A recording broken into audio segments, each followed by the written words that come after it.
for the masses. Headline edition, July 8, 1947. The Army Air Forces has announced that a flying disc has been found and is now in the possession of the Army. If the game is rigged, change the game. Game changer. I occasionally think how quickly our differences worldwide would vanish if we were facing an alien threat from outside this world. This is Fade to Black with your host, Jimmy Church, on the Game Changer Radio Network and KGRA, the Global Radio Alliance. I need your help to get to the year 1985. You're listening to Fade to Black with Jimmy Church on the Game Changer Network. All right, welcome. Fade to Black, Monday. Bespoke radio for the masses. That's right. Today's Monday, kicking off another week here on Fade to Black. It is January 29th, 29 days into the new year, just 336 days left. We are live from a bunker somewhere in downtown Burbank, California, and I would like to welcome everybody listening all around the world, all across the United States, hither and thither, to and fro, back and forth, up and down, east and west, north and south, far and near. This is Fade to Black for KJCR, the Game Changer Network, and KGRA, the planet. I'm your host, Jimmy Church. What is cracking, everybody? How you doing? It's Monday. Yeah. I was just saying right before the show on the bunker cam to all of you Fadernauts out there, how you doing? Man, we burnt the candle at both ends. And I just got to say, Rita, and I mean the amount of work that we have put in, but we got through it, and we just made it to today somehow, and made it to tonight. It's all good, man. I'm bright-eyed and bushy-tailed, but wow. And so that's it. We've got a great week lined up on the show. Tonight, psychic profiler Robbie Thomas is here. We're going to talk about his most favorite and famous cases. Now, we're going to do that tonight. He's got a new series he's working on. We're going to talk about that, and his new book is out. The book is amazing, and I finished it today. It's a great book. Tomorrow night, Tracy Austin is here of The Tracy Austin Show, and she does a little bit of everything. But what's really cool about Tracy is she has had over a dozen sightings, many of them daylight, all game changers, and we're going to go through that tomorrow night. We're going to, we're calling this the Days of Disclosure, and so we're going to do that with her. But her show that she covers and her TV show, the award-winning Let's Talk Paranormal, covered everything. And when I say, cryptozoology, near-death experiences, and ufology, and lost history, and giants, and megalith, so she's done it all. So that's going to be tomorrow night. I'm really looking forward to our conversation with Tracy. And she also has a new show over at KGRA, and you can go and check that out. So after listening to her tomorrow night, there you go. You will see that KGRA has the absolute best over there. And tomorrow night, very excited to have Tracy on the show with us. So that'll be tomorrow. And then Wednesday night, Dr. Stephen Greer is back. He's got some new witnesses to the USAPs in the military-industrial complex. So that will be Wednesday night. Yes, there are a lot of tough questions and answers right now on disclosure, and we will be doing that Wednesday night with Stephen. This is a much-anticipated show, so I'll see everybody here Wednesday night. Thursday night, another Fader night. John Rappaport and his No More Fake Newsroom live. And then the great news, we have a weekend off. We have a weekend off, people, so we just going to get through this amazing week of shows and then enjoy ourselves on Friday. Okay? There you go. All right. I got everything out of the way. Follow us on Twitter at JChurchRadio. At JChurchRadio. Simple, at JChurchRadio. Hashtag F2B on Twitter is the Sandbox. Come and engage with all of the other Fadernauts. Hashtag F2B. Amazing conversations that go on in there. I say it every show. We burn through 3,000 tweets per night. Per night on this show. Come and hang out. I'm going to let you know. I do maybe 5. I definitely say good evening and good night. So that's 2. I might have enough time to squeeze in a few. I read them all, or I try to at least. But it is tough to keep up with. It's really, really, really tough. I mean, for me, not for you guys. You guys are paying attention. All you have to do is listen to the show and engage in the conversations. Me, I don't have that many brains. I don't have that kind of brain power. But come and hang out with us at JChurch Radio, hashtag F2B. Hashtag F2BQ is Fade to Black questions. Hit me up right there. Look at Bob is in the house tonight. Bob, how you doing? How you doing? Man, Bob's going crazy. All right, Bob, thank you. Man, he's got Life Change Tea, Ancient Life Oil. All right. Man, the Ancient Life Oil. Can I say something about CBDs really quick? Ancient Life Oil. I do the 1,000 milligram, right? And I'm thinking about toning it back. I don't know why, but there's something, and I take it twice a day. Now, there's something that happens with CBD. Now, I want you to listen to me really quick. Oh, look at this. Somebody got the Numana food storage. Look at that. That girl posting pictures. Yeah, that's very, very, very cool. And now she just said she ate the granola this morning. It's emergency food. What are you doing? So now you know it tastes good. Now just put it all back. You need that for that. That's funny because I did the same thing. You start eating that stuff. It is so good that you just can't stop. Yeah, it's really good stuff. Thank you for that girl. Okay, where was I? I was just talking about, CBDs. There is for about 2 or 3 hours, maybe a little longer, there is a stunning clarity that happens with it. I don't know. It aligns. It does something. It aligns your neurons. That's what it does. Amongst other things, but it snaps you straight. It's really weird in a very, very good way, right? There you go. I'm not saying it's like taking smart pills, but there's something that goes on there. It's pretty cool. CBD's Ancient Life Oil. Okay. You can email throughout the show, Jimmy@jimmychurchradio.com. That is very simple. You can go ahead and do that there, too, if Twitter or the chat rooms over at Spreaker or KGRA. If you don't want to get it done there, shoot me an email, Jimmy@jimmychurchradio.com. There is some breaking news here. This has been going on all weekend. And when I had first heard about it, I thought, nah. Really? Elon Musk is selling flamethrowers.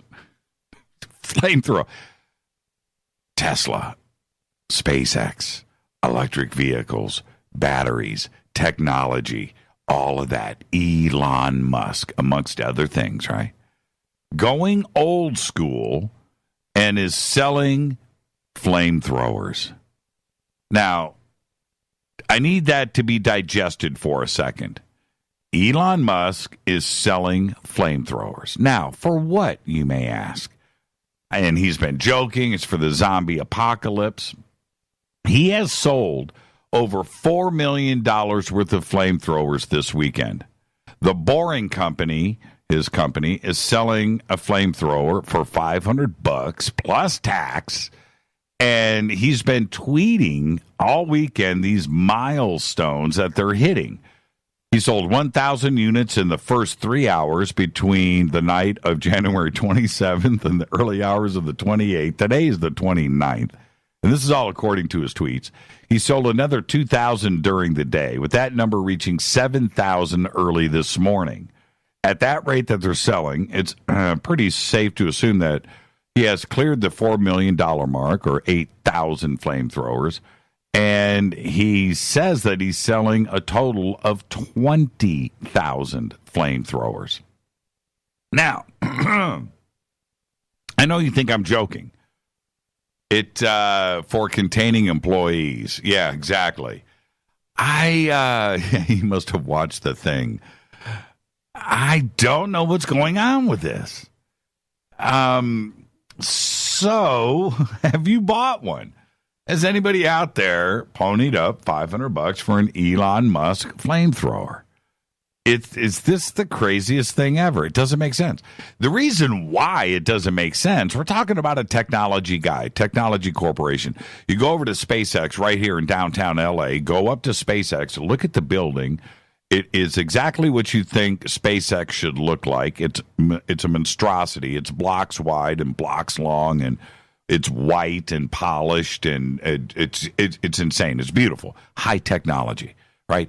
Teslas. Look at them going down the road, right? Electric cars, high technology. They drive themselves, right? Okay, high technology. He's selling flamethrowers, the exact opposite of technology.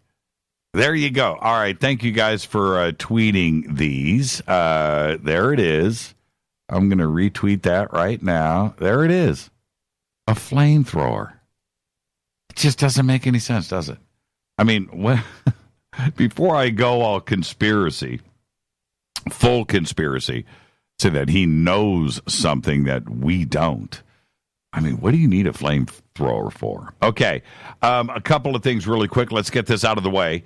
Numana, and thank you to everybody that is participating in this new Numana promotion. It ends on the 31st, so you have 3 days left.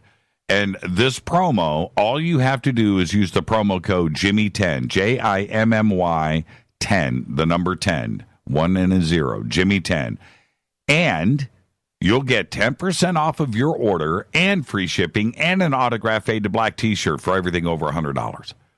Right?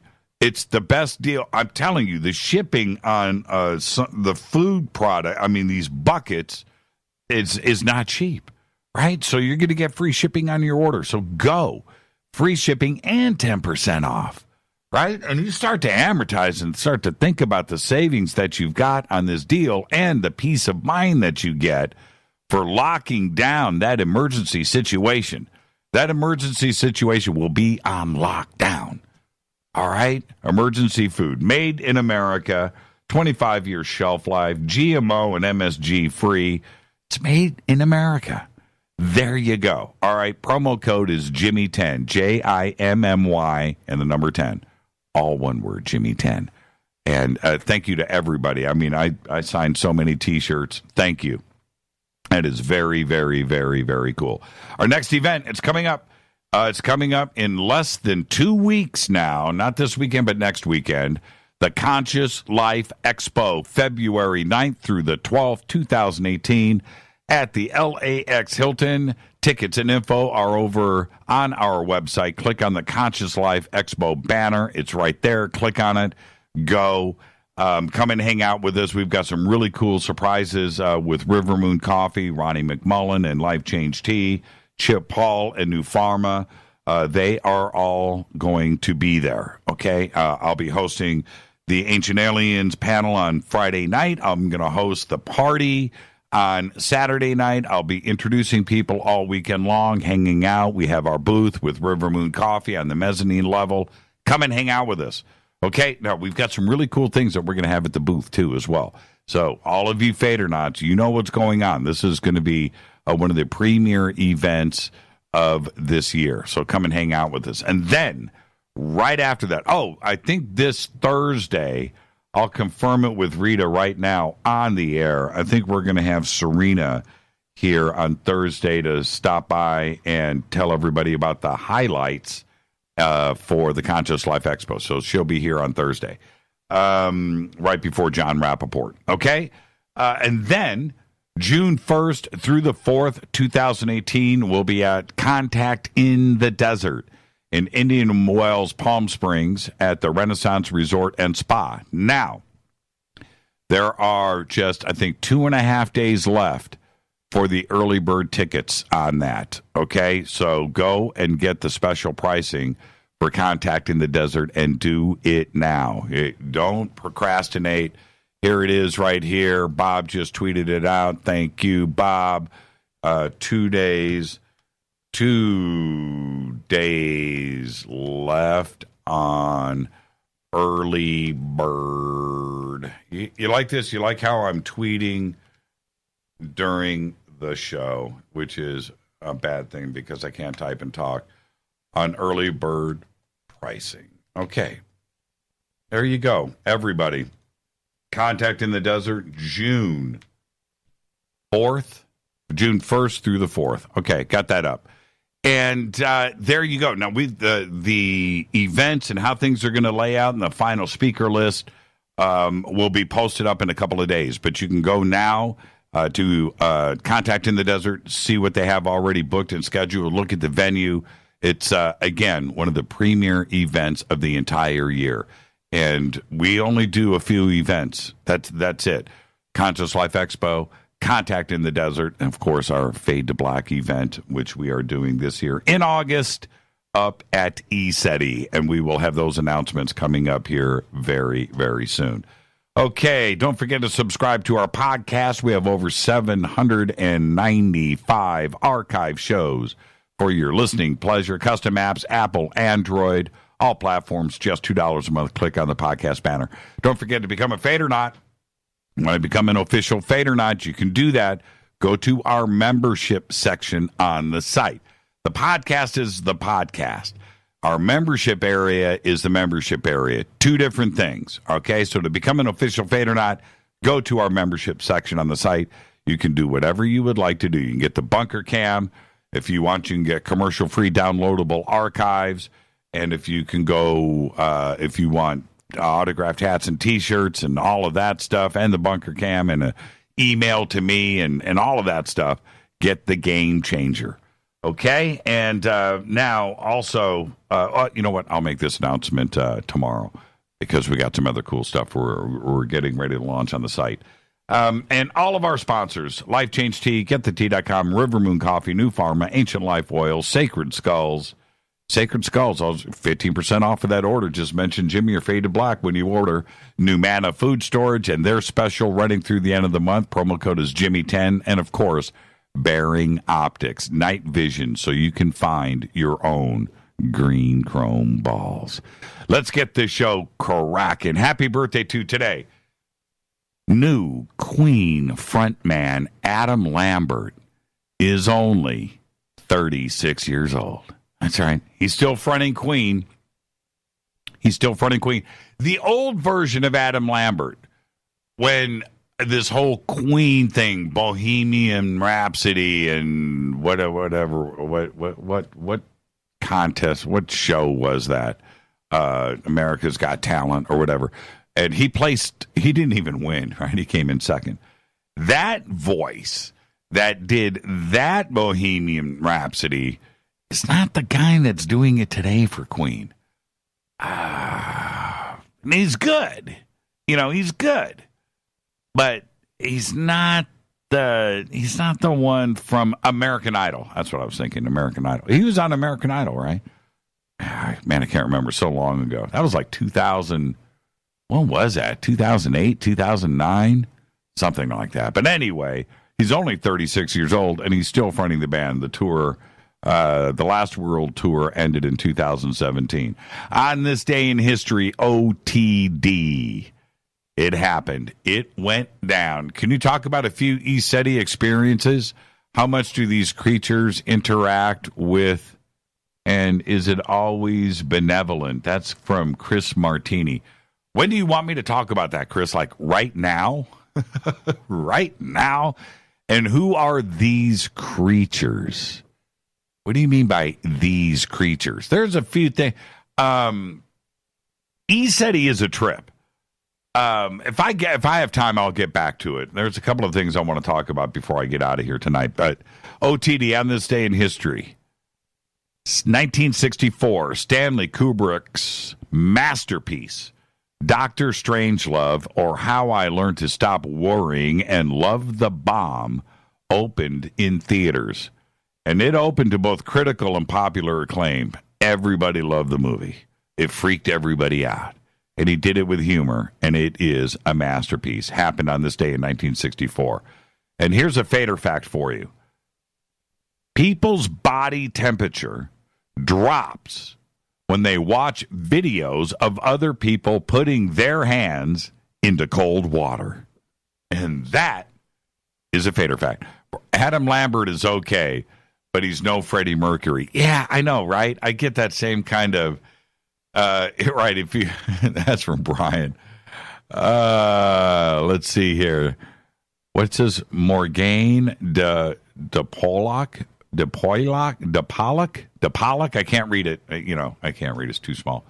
Says, if you grew up listening to Freddie, nothing else works. And I get that too as well. Paul Rodgers did a reasonable job with Queen. That comes in from Mark. I like everybody that comments here because they understand music. You understand it. You know what? Who would have been a really, really, really good frontman for Queen? Now, listen, there would have been two choices for me. But you know who would have been really good? Rob Halford. Rob Halford would have just walked away with that. I'm telling you, it would have been amazing. But you know who else would have been great for Queen? Jeff Tate. Think about that for a second. Think about Jeff Tate singing Bohemian Rhapsody or Rob Halford. So that's where I'm going with that. And they could have got Jeff Tate. Queensryche, Queen. Hey, he just step right out of the box. But I'm just saying, if I'm Queen's manager, I would have gone straight after either one of those guys, and I wouldn't have stopped until they said yes. Yep, you got my name right. I did? I got your name right? Morgane de Pollock. Yeah, that's cool. It's a cool name.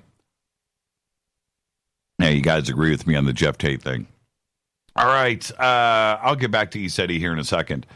I wanted to go a little bit old school before we get to our tonight's guest, Robbie Thomas, because a couple of fundamental things need to be understood with everybody that listens to this show and those that will listen to this show.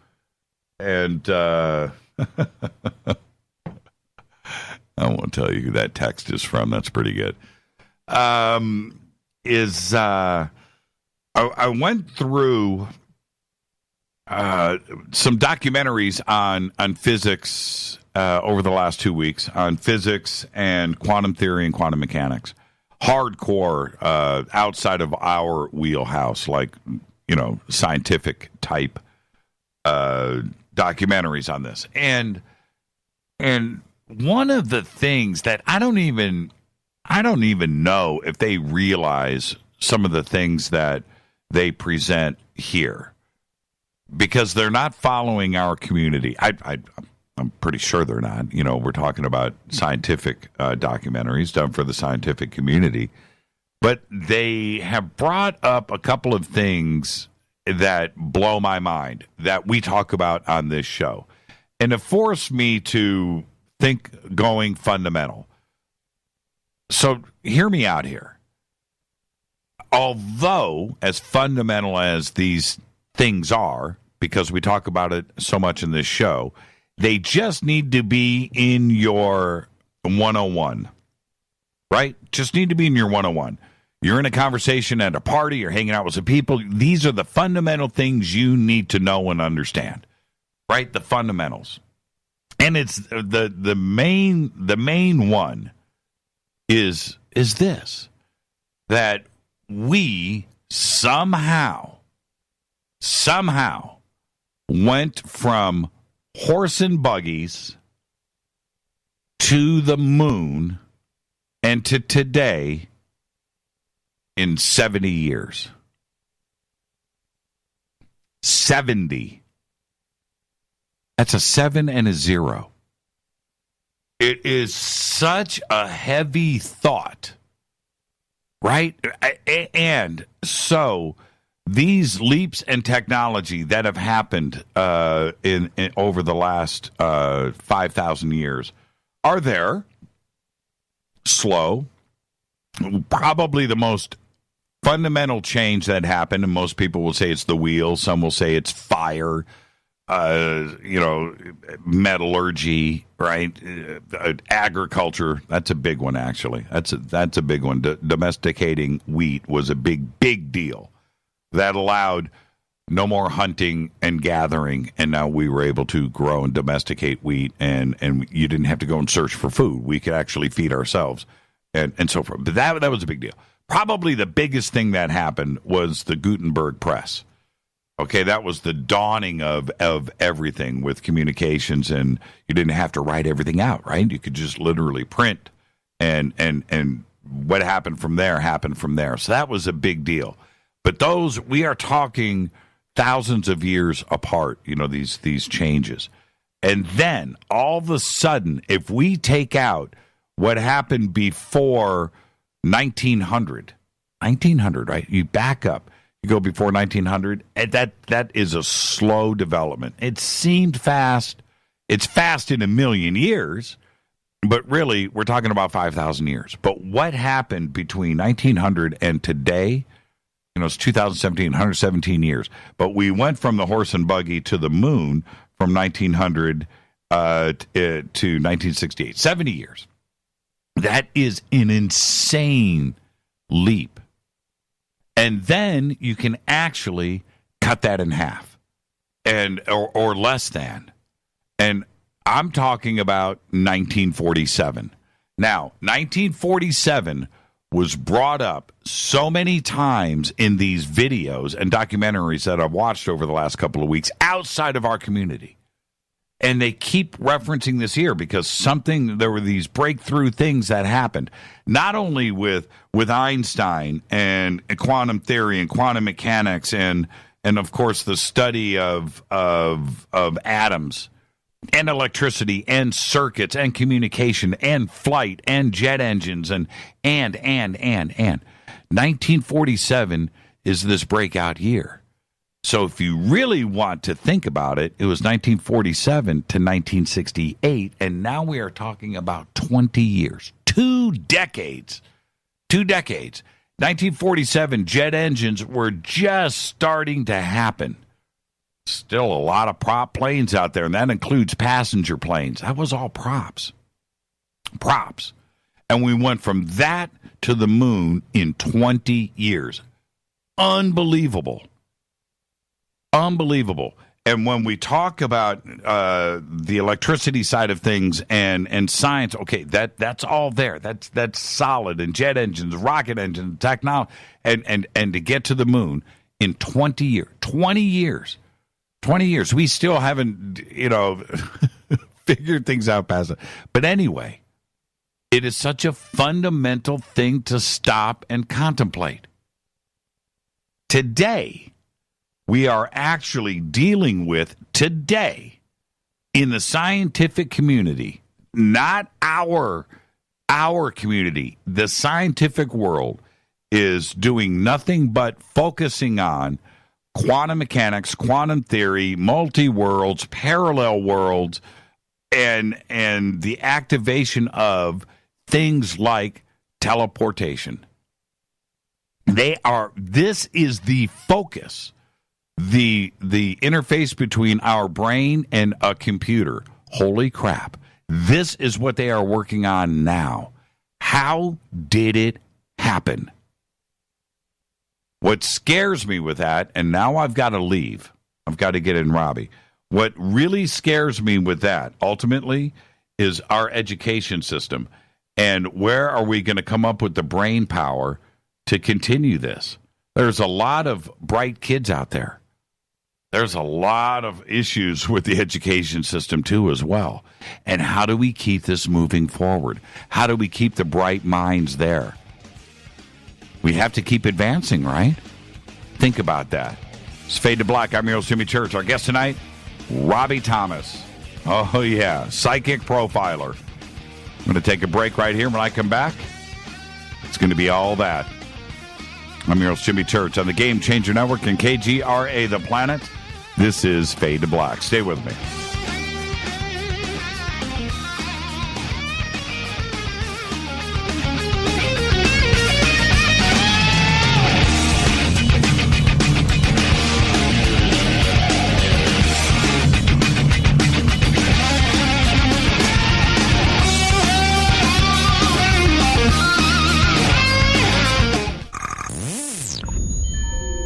You're listening to Jimmy Church, Fade to Black.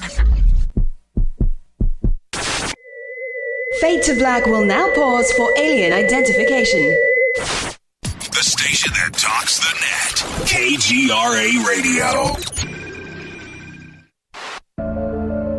When you take the beans from Central America with dashes of Indonesian and African mixed in and then roast it to the dark side of Fade to Black, you create the ultimate brew of fringe. Introducing the Fade to Black blend from River Moon Coffee. Yes, River Moon's darkest customized roast was created for the love of Fade to Black. The alchemy of masterful roasting and smoking the beans is in every sip of this full-bodied, dark Java. I need my coffee dark, deep, with distinct bittersweet chocolate highlights. Just like the bunker. Leaning further into the darkness of the roast is Fade to Black blend from River Moon Coffee. Just click on the banner at jimmychurchradio.com and use the promo code F2BBLEND for 15% off of your order today. Go Beckley Teppy. Natural Health Solutions with Chris and Ronnie. Hey, Ronnie, how you doing? Great, Chris. Now, you're the CEO of GetTheTea.com, right? Yes, I am. What is GetTheTea.com? I mean, is this tea you buy in a store? Well, no, it's not. Life Change Tea is just that. Life-changing. Life Change Tea is an herbal tea that gently cleanses your body from intruders. What do you mean by intruders? Well, intruders are toxins, chemicals, GMOs, heavy metals, and more. They're in our food, in our water, in our air we breathe. Seriously? Yeah, seriously. And Life Change Tea will help you with removing these, as you say, intruders? That's right, Chris. Are there side effects with this tea? Well, you might lose a little weight. When you clean your colon, you lose weight. You feel better, and you have more energy. Wow. Ronnie, where can people purchase Life Change Tea? Oh, that's easy. GetTheTea.com. That's GetTheTea.com. Ronnie, I want to thank you for being on the show. People, don't forget, GetTheTea.com. 9 out of 10 geneticists agree. Fade to Black is not your father's radio show on the Game Changer Radio Network and KGRA, The Planet. Win big with KGRA this summer. Tickets and hotel accommodations to the biggest conferences, autographed books and DVDs, chances to win all-inclusive conference cruises, and private dinners with your favorite KGRA hosts. Click the contest tab at KGRAradio.com for your chance to win big this summer. Your contact for the best alternative talk radio on the planet. KGRAradio.com. Hi, this is Rob Reiner from Anvil, and you're listening to JimmyChurchRadio.com. What's up? I'm Chris. What up? This is Kyle Massey, and you're listening to Jimmy Church Radio.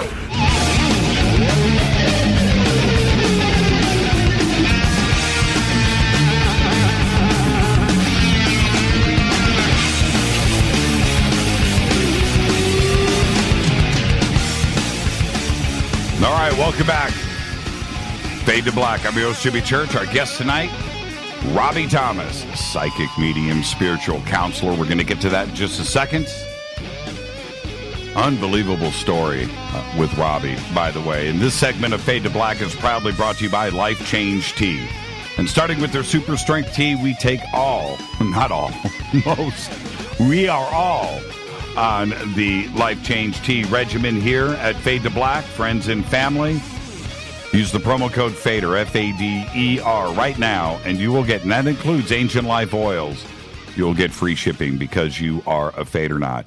Well, Robbie Thomas is a psychic medium, a psychic profiler, and he helps internationally. He helps families and police fight against crime while bringing solace to those who need it. Over many years of assisting in many murder or missing persons cases, Robbie has been able to give great details to those devastating crimes or happenings, which have led to finding lost people, arrests being made in murder cases, and bringing closure to families who desperately need it. Movies have also been a part of Robbie's life, too, as well. He has either created or starred in Death Whisper in 2005, The Sallie House in 2007, and Paradox in 2009. He's been featured on NBC, CBS, ABC, as well as radio and magazines around the world. And he has a new series, and it's called Psychic Profiler, that is currently in production. Little tongue-tied. And tonight we are going to discuss his most important cases that are profiled in his new book, Psychic Profiler, The Real Deal True Crime Cases. His website is robbiethomas.net. And I would like to welcome for the first time to Fade to Black, Robbie Thomas. Robbie, good evening. Hey, thank you for having me. Hey, Robbie, it's great to hear your voice, and I know that you're up in the great white north, and you were telling me today that your job today as a psychic profiler is shoveling snow. So, 3 times. 3 times today. And, it's kind of funny. A couple of weeks ago, my wife, Rita, said, okay, rock star, radio host, TV personality, today you clean the garage. It was so funny. And so there you go. We do what we got to do. But listen, this is what we do with every first-time guest. We have the first-time guest disclaimer. So you're not going to get it the next time you're on the show, but you're going to get it tonight. And here it is. It's you and me sitting on my couch having a conversation as friends. Where we start, where we end, but we're going to end as friends. You ready to go? I'm ready. Now, the book is a tremendous read, and my audience expects me to say that because, first off, we only have the best and brightest guests on the show, and to get this far, the book is always great. But yours, it was a page turner, and I couldn't stop reading it. And you take a different approach in the book to other ones that I've read like this in the past. I'll leave the audience to go and find out about that for themselves. But I really appreciated your writing style here. Okay, so I don't know if anybody said that to you yet, but a really, really great approach to the book. But Thank you. But you open the book with something very, very interesting in that you wanted to be a cop. That was your life's journey, and which is great. And I think a lot of us boys growing up, we all envision that happening. But that was your goal, and you went through that. But before we go there, growing up, did you have psychic abilities, or did you know that things were going on, or was it that moment at the beginning of the book? No, actually, in my first book from 2003, I wrote how peer pressure and your peer section, if they were found out as an adolescent or a teenager, I'd be crushed. You know how people are. So I described at an early age, when I was around 2 or 3, I used to tell my mother, am I adopted, or do I have a sibling out there? And my mom would say, he's doing it again. And my father would say, get away from your mother. Come on in here. Leave your mom alone. Well, back in the 60s in the Roman Catholic Church, if a mother had a baby out of wedlock, the church would take the baby and adopt that baby out. So that happened to my mother. And years later, she met my father, married him, had me. So here we are, age 2 and 3. I'm running through this and going through the motions and into my teenage years. And then one night, 1994, where my heart got ripped out, is I went over to my mother's house, like I always did, and sitting in the morning, having coffee, and I told her, it's really weird. I had this paralysis of not being able to move last night, and the 4 horsemen were in my bedroom. They were explaining to me what was going to take place today. And I explained to her, today's your day. It's really uncanny, and I'm compelled to tell you, Mom. And she turned. She looked at me and she said, go home and I'll watch Tash later this afternoon. Then I had that, you ever get that push-pull feeling where you know you got to do something right, but you got to leave because you've been asked? So I had that feeling going through me. I get home, and I'm sitting in the kitchen with my wife and my best friend's over at the time. It was really weird because he never came over in the morning, but he was there. And the phone rang. It was my father on the other line, and he's screaming, "It's your mother, it's your mother." So we raced over, and I remember the gurney coming out of the house, the EMT on top doing CPR, and of course we went through the motions of the funeral and what have you. Then my family pulls me aside. It was my mother's brother and sister. They took me to the park, sat me down, and they said, "You know, all those years, you were right. And she did have another baby, and her name is Mary, and she's been looking for you." So we went through all this back in 1994. Fox did a little special on this, how we got reunited and what have you. And this story was told back then. And it was just, you know, looking back through my whole life growing up, it's been that way with me. And just certain subtle moments where, like, my father bought a home when I was a teenager to the Catholic school I was going to go to.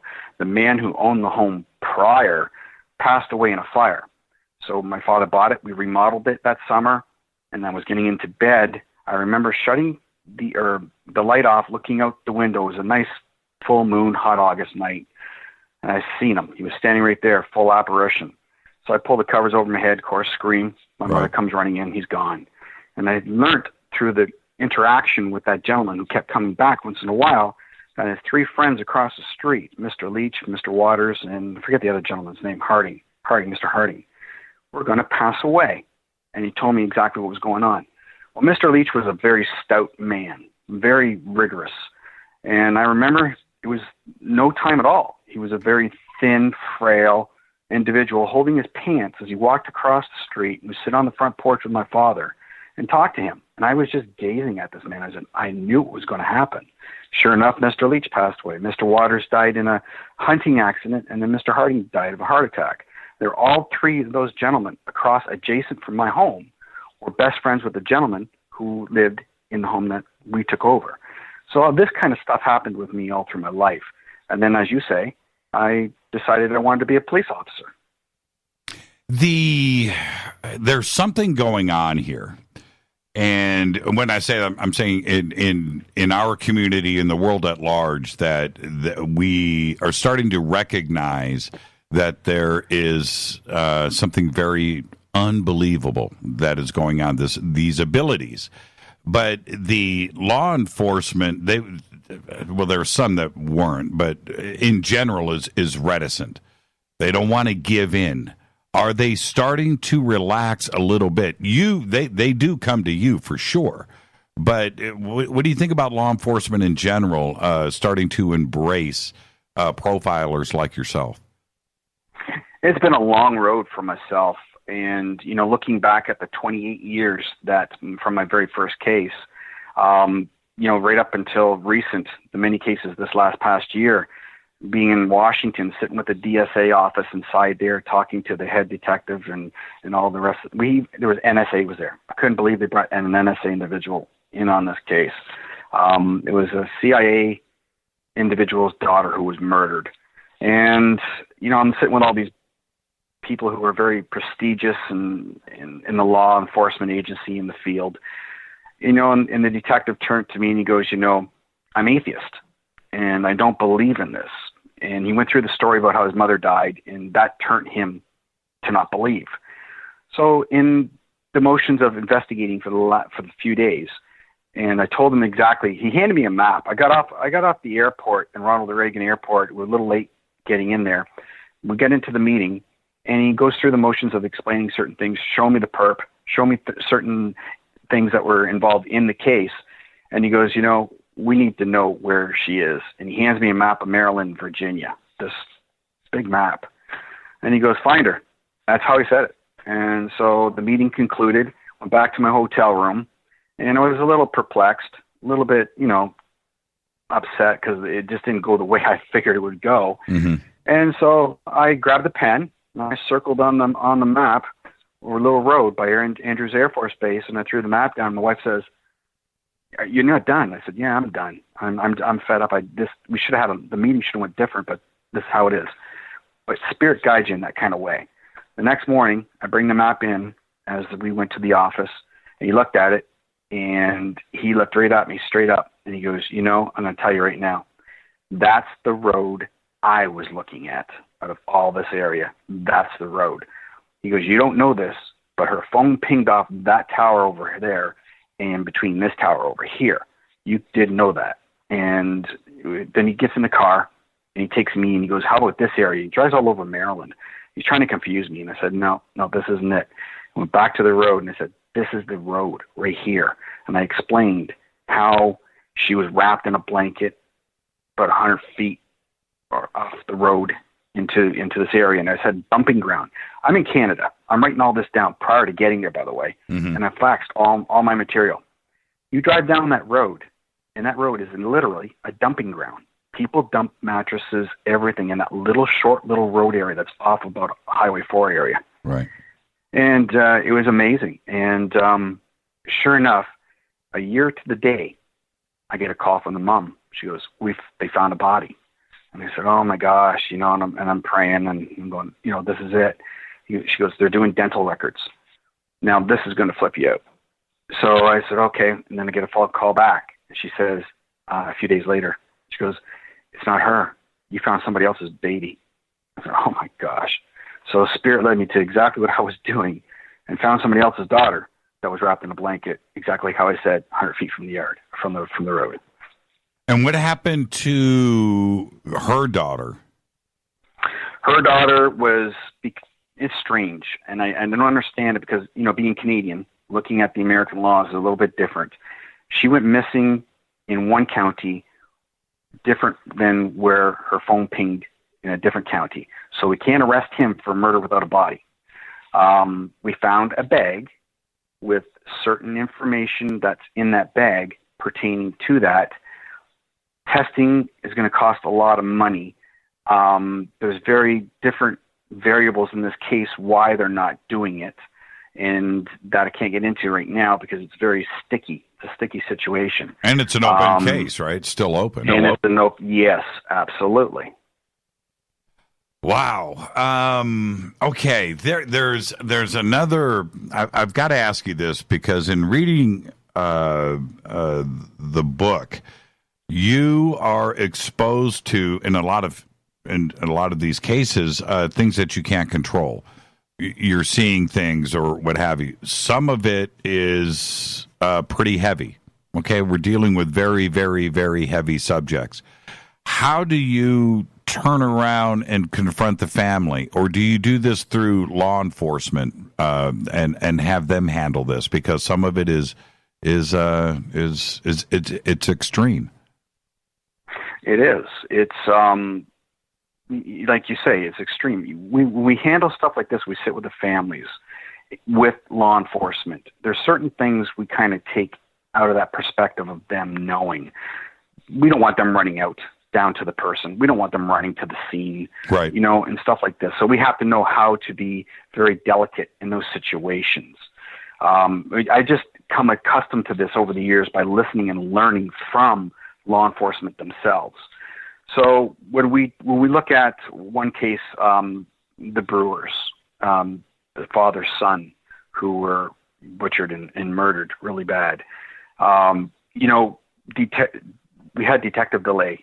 We're down there, and we're drawing up our plan. And he says, we talked to the major suspect, and all he wanted to do was come up my driveway, and he's got guns. We know what he wants. And then we got the other guy, but he's in jail for a different purpose. But then there's the weakest link. And I said, let's hit the weakest link. I'll profile him. So he goes, how are you going to do this? I said, give me visual arts is what criminals will look to. And if you stun them, you're going to see reaction, body language, everything. So let's profile him on Bristol board. So I went and got Bristol board.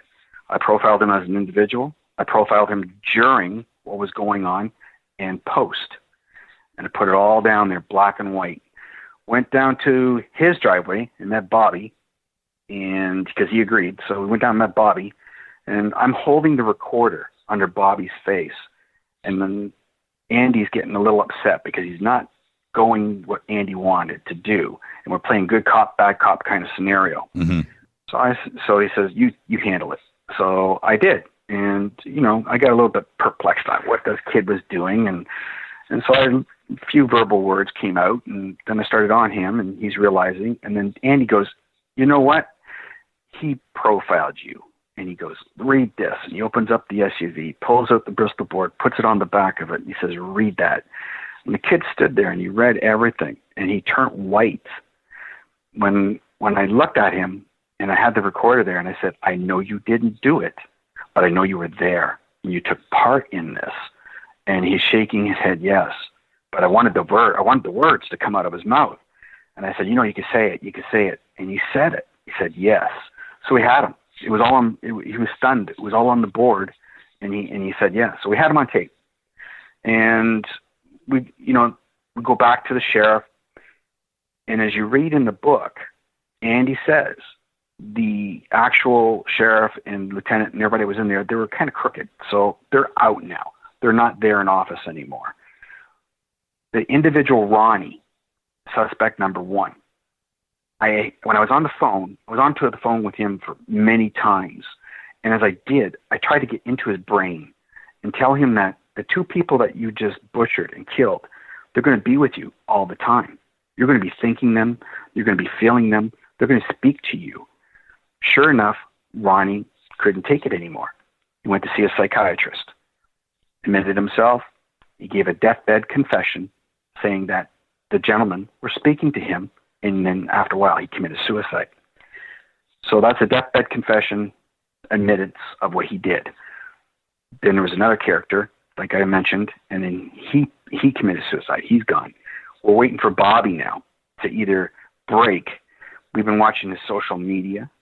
He went from being this nice young kid, got caught up in the wrong thing, did the wrong thing, to now it's so dark and dingy on his social media that he's talking about death and everything else. And I just don't let go of cases. I mean, I stay with them. Right, with like, Detective DeLay. And so we're going through all this, and we're noticing all this. So, you look at how deep this case is and how far we got into it. I had guns pulled on me. We marched down the actual footage where they said they couldn't see the fire, and we followed the roadway. Of course, Andy wanted to measure off every inch, so I had to follow him the whole day to do what he did. He's very thorough. We went down through everything, standing by the bush line, and one suspect that was part of, not the murder, but part of harboring these other guys, his mom, who had a meth lab. They had meth. She thought we were encroaching on her land, and she had a shotgun. All I see is Andy about 30 feet in front of me goes, I can pull my weapon faster than you can pull the trigger. And I'm standing with the daughter of the gentleman who was murdered, and we're both looking at Andy, and then we look where he's looking, and then through the bush there was a gun pointed right at me. It was amazing. You get yourself into these situations, and you want to do the proper thing for families because they ask you, and you answer the call. And your life is going to be put online. And that was just one time. It really was.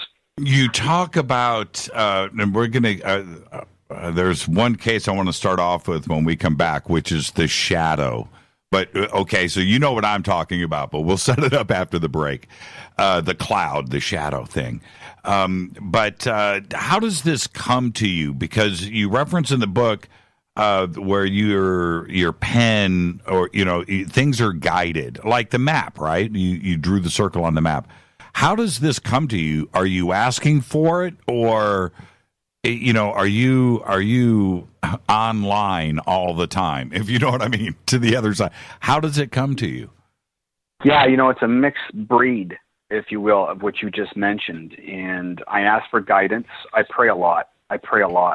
And sometimes, like you say, the map situation, I was upset. I was so upset. I had tunnel vision, and I just circled the map and I threw the map down. It would just happen that fast. So when you ask for guidance, who are you talking to? Well, there's, as you read in the book, which we get into this other case, I was in Virginia filming a paranormal series, another television series that I'm developing with. And I got a call from a lady from my hometown. And I went back to the ICU, and I prayed over the man. I prayed over him, and I asked Jesus to give me help. I don't know what I'm doing here. I just drove 12 hours straight, and I'm shaking. I'm scared. And, you know, I need guidance. And there's a man who looked like a machine. He had everything out of the side of his ribs. He had tubes. He had tubes coming everywhere. I'd never seen anybody like that before. And sure enough, within 3 to 5 minutes, with a neurologist, highly dedicated scientific individuals in the IC unit, waiting. And I turned to Julie, and I said to her, it's the wrong medicine. It's brain swell, and he's gonna, you know, it's gonna take time for him to heal. They're killing him because they declared him brain dead, right? And they wanted to unplug him from life support. So when they got the chart, they took a look. They jumped. They unplugged him. All the IVs came out. Wrong medicine was the call. And today, the man's home. He's eating ice cream and sitting up talking. Do you have to be invited? You know, does law enforcement have to invite you in, or the family invite you in? Does it work that way, or do you sometimes insert yourself into a case that you haven't been asked?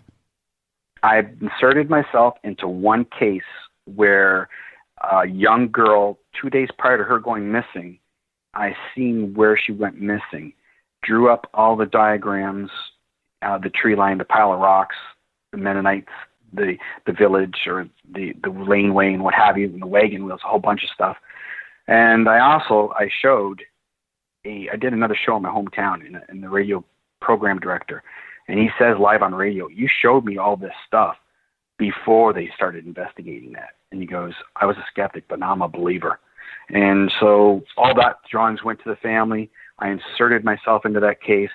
They were just looking for a woman, and I profiled a man and a woman, which it turned out it was a man and a woman. They planted me in the mother's house because the husband's side of the family, who I was inserted myself with to help, he was estranged from his ex-wife, and it was really a cuckoo case. Have you ever? I know this may sound a little nuts, maybe not. Have you ever had law enforcement come back to you going, okay, you know too much about this case.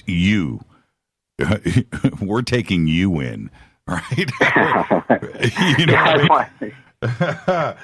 Yeah, no, that's funny. There was a case out of Mount Rainier near Boston, and my good friend works with the Doe Network and Tommy Vantosi, and so it was his brother-in-law's daughter that got murdered. So he didn't tell me anything. Tommy's a straight-up guy, won't say nothing. So he didn't tell me anything, but he introduced me to the detective. The detective said, you know, if anything of this here is viable, because the only reason you're coming here is because of Tommy. He said, I'll call you back in 5 minutes. So I did all my drawings and everything, and I sent it into him. And sure enough, I thought, okay, he's going to call me. He called me back, and he was really irate about things. He goes, first off, he said, how much information did they tell you? And I said, they didn't tell me anything. And he goes, well, how would you know about this? And how would you know I had the guy in jail now? You know, it was like, it was pretty tender moments. Yeah, I mean, you're ready to confess, right? That's That's pretty interesting because it has to because it's sensational, right? It's supernatural, it's paranormal, it's all of these aspects. And to a straight-laced law enforcement guy that is just, you know, about the facts, and you're doing this kind of stuff, you're who they're looking for, right? You know what? Yeah, that's pretty interesting. Let's take a break right here, Robbie, and when we come back, let's talk about the case with your buddy and the apartment building, and that's unbelievable. And and you know what's funny? That's early on too, as well, Robbie. That was a sign of things to come. This is Fade to Black. Our guest tonight, psychic profiler Robbie Thomas. It's Fade to Black on the Game Changer Network and KGRA The Planet. I'm your host, Jimmy Church. I'll be right back. Stay with us.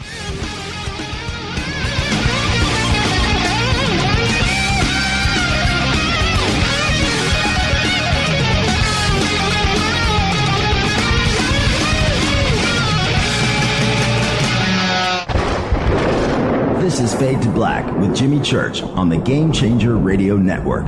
and KGRA, the Global Radio Alliance. This is KGRA Digital Broadcasting Station, Salt Lake City, Utah, Van Buren, Arkansas. Hello, Fadernauts. This is Jimmy Church, and I'm introducing New Pharma, a company whose products are based on science. Human function based on the endocannabinoid system, or ECS. New Pharma firmly believes in this science, and their research indicates that support of the ECS provides the beneficial effects for a healthy lifestyle. New Pharma's science includes relief capsules for pain relief, sleep capsules, which are natural support for occasional sleeplessness. Foundation is support for your ECS, and Fit capsules support your active lifestyle. Just click on the banner at jimmychurchradio.com and use the promo code F2B for a 33% discount on all of their products. Or visit newpharma.com for all of the knowledge on the science. That's GNUpharma.com. Go back, Lee Tappy. Hello, I'm Katie, and you're listening to my main man, Jimmy Church, on jimmychurchradio.com. Hi, this is Ray Hobbs here, repping the planet, and you're listening to my good friend, Jimmy Church, Fade to Black, on the Game Changer Network and the KGRA Digital Broadcast Station. This is Toby Kebbell. You're listening to jimmychurchradio.com. Don't hurt me, Jimmy.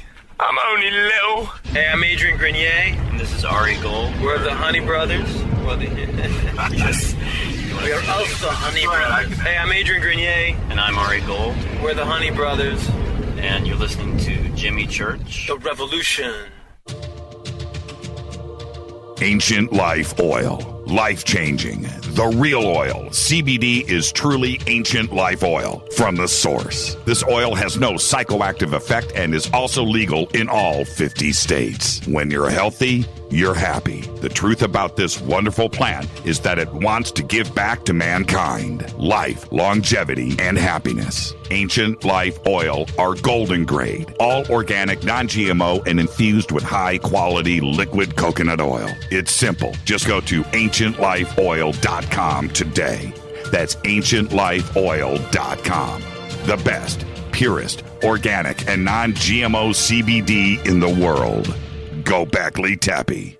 The statements made regarding these products have not been evaluated by the Food and Drug Administration. These products are not intended to diagnose, treat, cure, or prevent any disease. Please consult your healthcare professional about potential interactions or other possible complications before using any product. This is Micah Hanks of the Gralien Report, and you're listening to Jimmy Church on Fade to Black, across the globe on the Game Changer Radio Network and the one and only KGRA Radio, The Planet.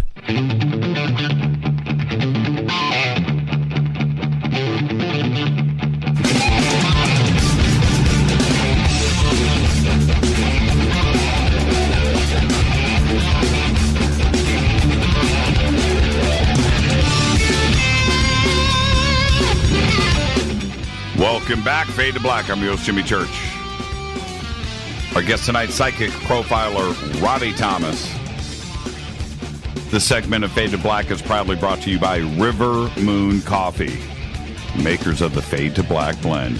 Use that promo code right now, F2B Blend, and you will get 15% off of your order. Come and hang out with us at the Conscious Life Expo. We're going to have a great booth set up there, and that is February 9th through the 12th right here in Los Angeles. Now, Robbie, was this your first case, or I don't know if I'm wording that right, but it seems that way in the book because it caught you by surprise. So before we get into it, was this one of the first cases for you? Yeah, it was 1990. And it's a doozy too. Ooh, man. It got dark really, really quick. Now, I'm going to set this up, and I'm going to let you run with this. Robbie's hanging out with a friend of his that manages an apartment building that, Robbie, eventually you moved into, right? That's correct. Okay, so Robbie eventually, this is a friend of his, and he's managing this building, and you guys are out front just, doing whatever. You're hanging out, and you're talking, and doing your thing, and you see somebody walking in the distance, and tell us what, take it from there. It's pretty interesting.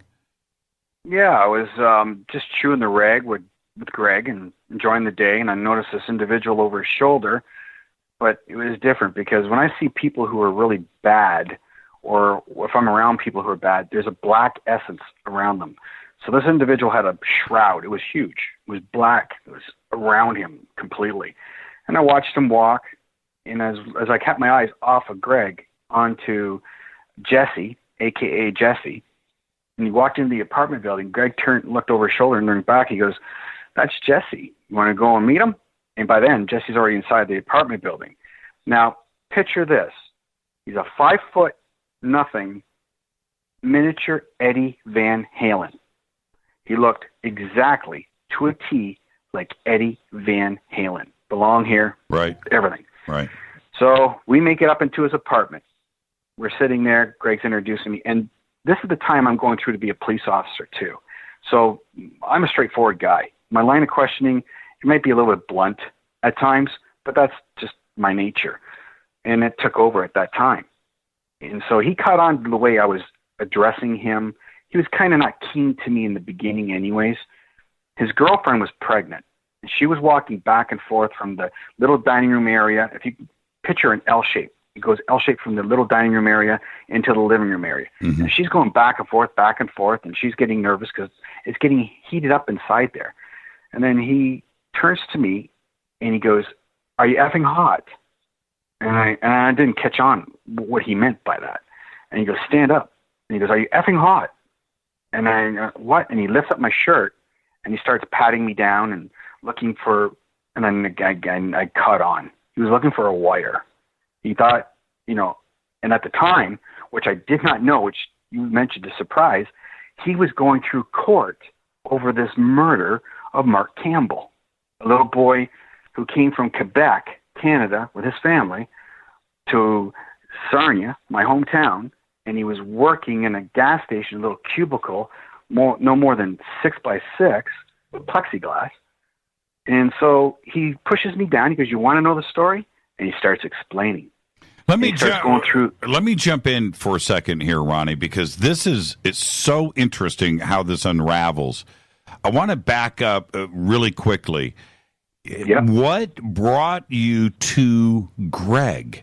This almost sounds like divine intervention. I mean, I got to tell you, I don't run into murder cases every day, if you know what I mean. But something brought you to Greg that allowed you to see Jesse at that moment. What brought you to Greg? I just knew Greg for a long time. We went to high school together. We were friends. His wife, Michelle, I've known her since age 3, so we know each other very well. And like you say, I was going to move into the apartment building and the back unit over there to the right, and Jesse was going left up to the 3rd floor. So that's how I was in that parking lot speaking to Greg during that day. Yeah, like I said, it seems like divine intervention. I mean, what if it was the next day, right, or 20 minutes later? You wouldn't have seen Jesse. Yeah, that's right. Exactly. And I know it sounds very peculiar.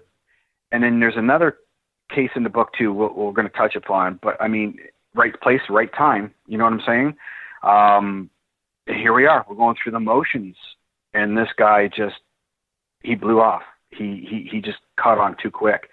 And these guys, that's how they are. They're quick and they're conniving. They're cons. They just know what to look for. Right. And so, and it was amazing sitting there and then going through the motions and him telling how they help. If you could picture your hand, hold it sideways, you have your thumb and your finger pointed like a gun sideways. That's how he showed me how they held the gun. And the story goes is that they were ripping off a car stereo across from the gas station in the townhomes. Weren't getting the car stereo out. He said Thomas wanted to go and rob the gas station.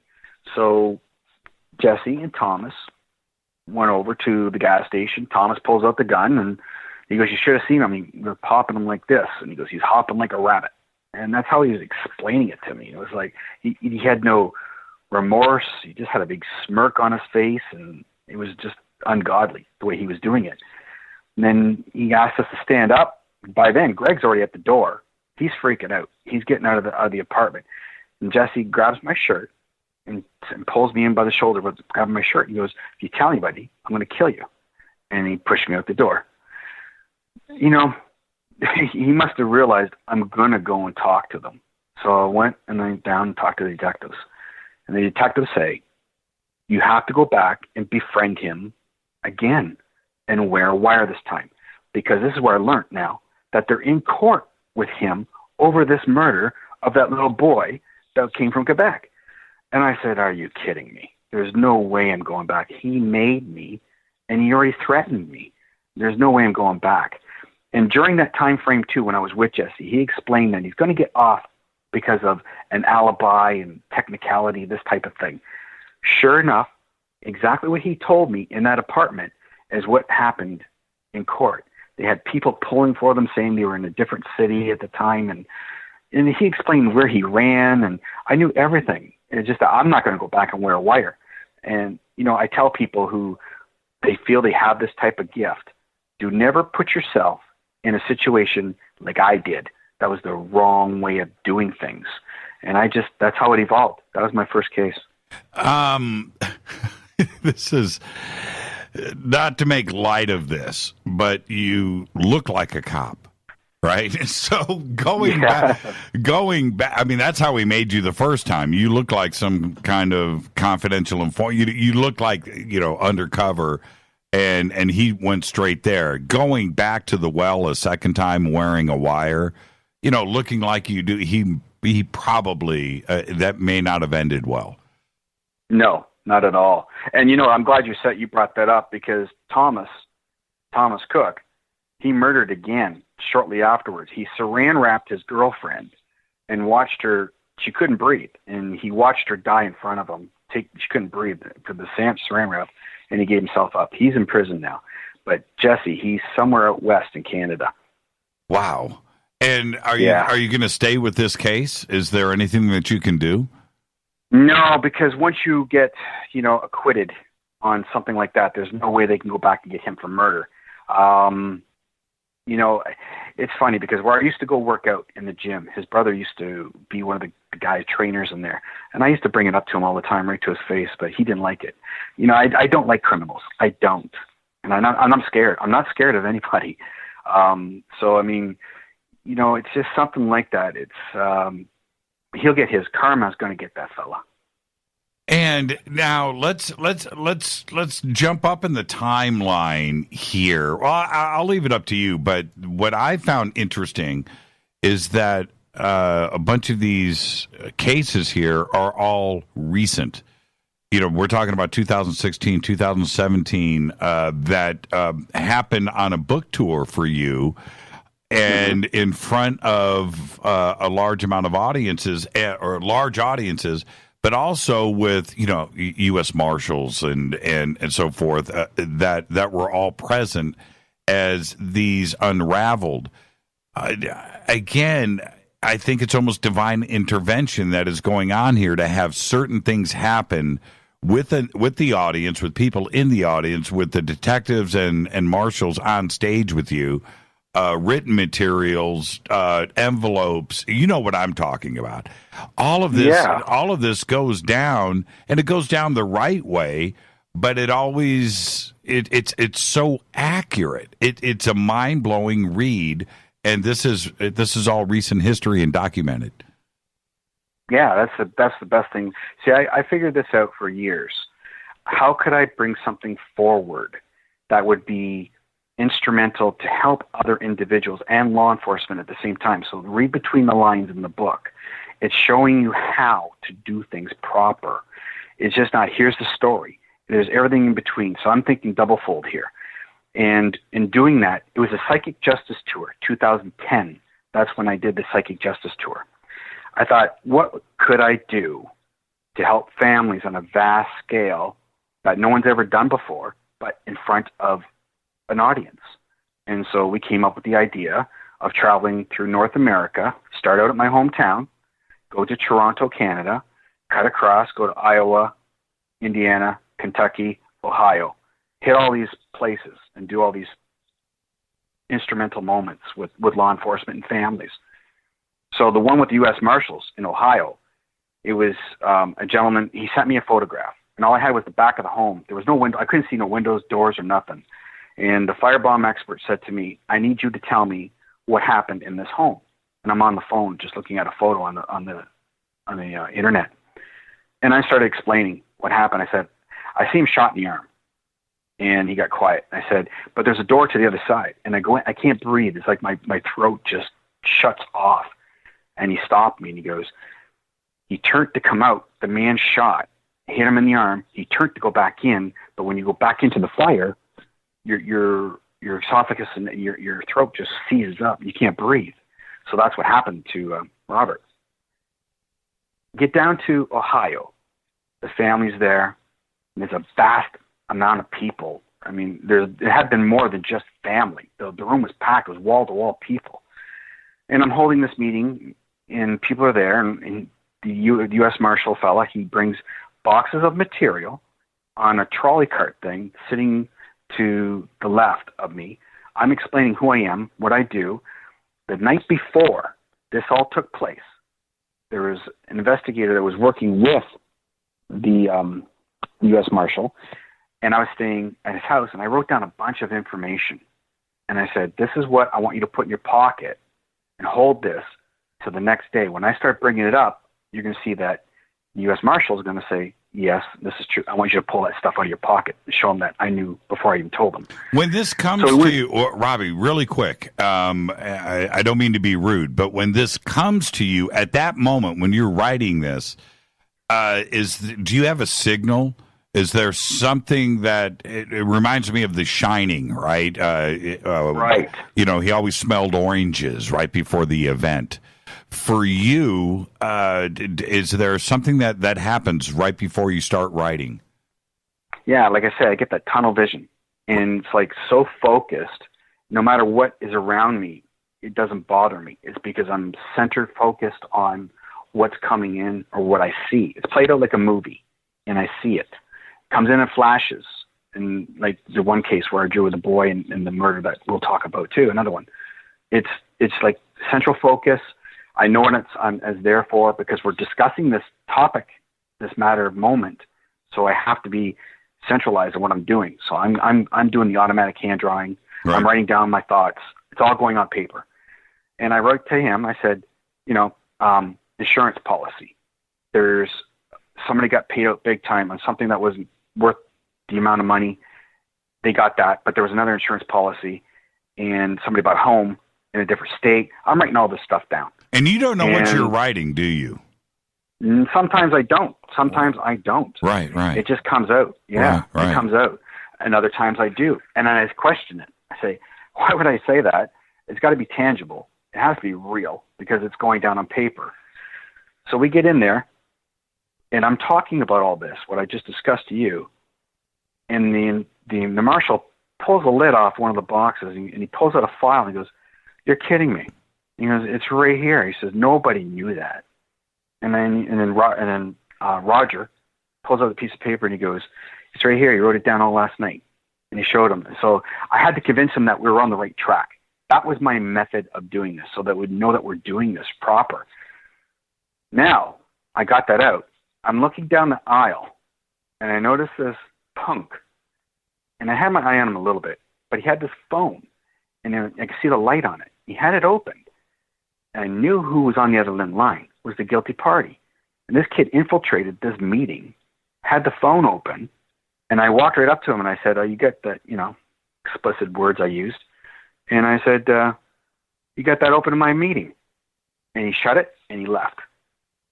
So as he did, I started explaining more. Now that he was gone, I said, I see the gun, but I see it in the wall. It's been like somebody tore out the wall and put the wall and did it like at that moment. Then there's a gasp in the room. The one lady stands up. She goes, "Oh my gosh." When he was killed and everything went down that night, his estranged wife had people come over her house, tear up the walls and put new drywall up in the middle of the night.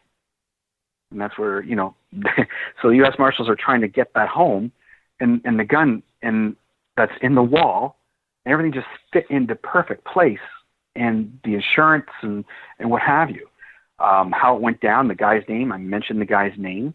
Then come full circle, there's an inmate who wants to get off drugs. He wants help, and he's been talking to this one guy who said he did this. And so in the book, everybody can read it. I want to go into much of the story because I'm going to ruin it for everybody. But that you've seen it, and that's the gist of the whole story. It broke right down to everything to a T, how it all played out on paper, as you say, like smelling oranges or whatever. It's like tunnel vision. That point in the book, and by the way, Robbie doesn't hold back with his language in the book. And again, that style of writing, I know that's exactly how it went down. But what I want you to comment on this, because when you fingered, you call him a punk. When you fingered him, he's sitting on the inside aisle. If my memory is right, he's sitting in the middle. When you fingered him, the family's there, and people knew who he was. You didn't know who he was, but you singled him out, and they came up to you, didn't they? The family. Yes, they did. Yes. Yes, they did. They explained what was going on, and from that moment, it was just like a ball effect that just kept bouncing, and things just kept coming out, and then people go, "Oh my gosh!" And it's like, yes, and this and that, and it was just one thing after another, and it all filled in because he left. Now I can open up, and I can let everybody know. Right. And they knew. See, that's the thing. People suspect, right? But they don't know you, and you certainly don't know this town. And the way that it is presented in the book, that is a really holy smokes moment. That's a really, really great case. And like you said, save it for everybody out there to read how that finishes up. But it's pretty incredible. Now, let's change gears here. I'm a dad, okay? I have 2 daughters, and who I love more than anything in this world. And when children are involved in anything, certainly with what you write about, but also the paranormal in general, when I hear child's voices from the other side that are recorded, EVPs and things like that, it affects me. I'm a parent. And a couple of your cases here involve children. For you, is that the toughest thing to go through? Yeah, I have children too, and it's very difficult. Honestly, every case is difficult. Sure. I love people. Right. I really do. But when it involves a child, it just gives it's a different element. It, all the emotions, anger, upset, everything. It's all twined together. But when it's a child, it's a different animal. It truly is. When I got that call, and I know you're talking about little Caesar, right? The 4-year-old. Yeah. It was Canada Day, and here I am. I got family and people in the backyard. You're July 4. We're July 1st. Right. So and I'm on a border town. So we celebrate the whole week, you guys and us, right? Yeah, you guys get the bonus. Yeah, you guys get the bonus. We don't do Canada, right? We do. And so I get this call from Kentucky, and here I am. I got, I guess, arrogant. I don't know what you would call it, but I got people over, and no, I'm not doing it. And I've never ever done that before. I've never said no to anybody like that.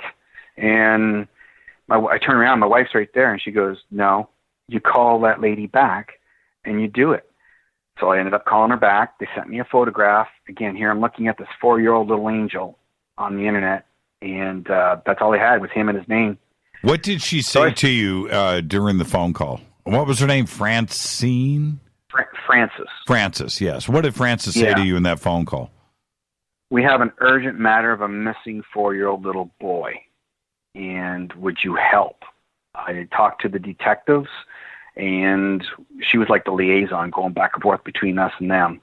And we had the Christopher 2X. He's an activist in Louisville, Kentucky. He's a big activist down there. And everybody's out. And everybody knows. She just talked to everybody. She goes, help. And then that's where I said, okay, I got people over. No. But then I turned around and called her back. And she sent me the photograph. I said, let it be with me for a bit. I'll get back to you. Started my thing. And I was channeling. And I'm getting my paper and pen and the diagrams in the book. And I'm writing stadium lights. And I draw 4 circles. And I put off. Stadium lights off. And I'm putting down flags and men in orange vests. Well, if you stood on the murderer's front porch and you looked right in his front yard, they were doing construction only in that area by his house. And the flags was the little boys going pulling these little flags, gas line flags and stuff out of the ground to play with them. So I put that down on paper. I said, I'm looking for stuff, and come on, give me more.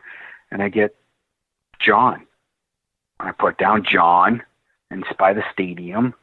And then if you, again, stood on the murderer's front porch, and you look across the street and through the little clearing, Papa John Stadium's there.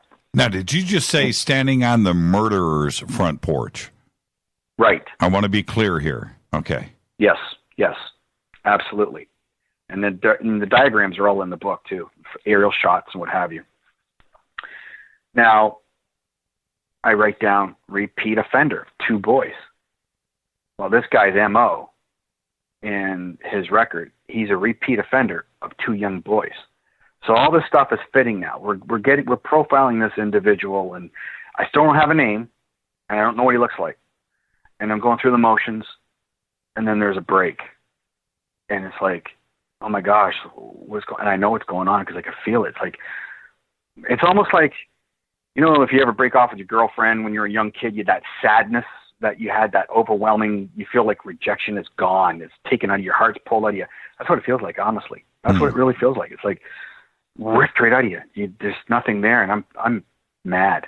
So I'm going through the motions in my little office, and I chuck the pen across the room, and I'm looking for some excuse to try to find something, and I couldn't get anything. It was blank.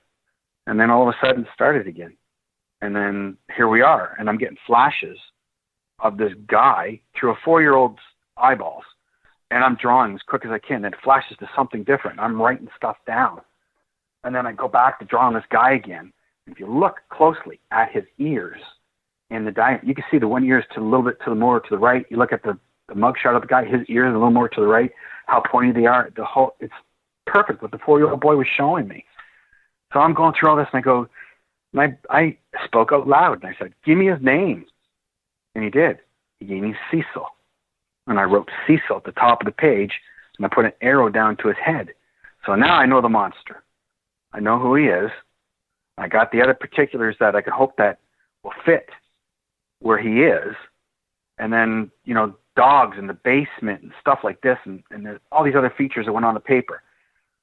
So then time has gone by now, an hour and a half, maybe a little bit more, and I send it over to Francis and off to the detective. And sure enough, there was moments that went wrong and awry during their investigation, but then she checked with Christopher 2X, and sure enough, it was on the news. I got the news clip.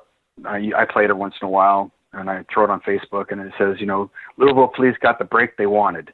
And they go through the scenario and what have you. And then Christopher 2X said, yes, they used all his clues that night. And unfortunately, like you say, it's a child. And, I hate talking about bad things like this. But it was a child. And unfortunately, he passed because of this monster. Cecil Eugene New was arrested December 7th, 2007, and won't see the light of day ever again. Unbelievable. And it's a gift. It's a gift. Let's take a break right here. When we come back, more with Robbie Thomas, Psychic Profiler. Amazing book, by the way. And we'll talk about how you can get the book in just a bit. It's Fade to Black. I'm your host, Jimmy Church. Take a quick break. We'll be right back.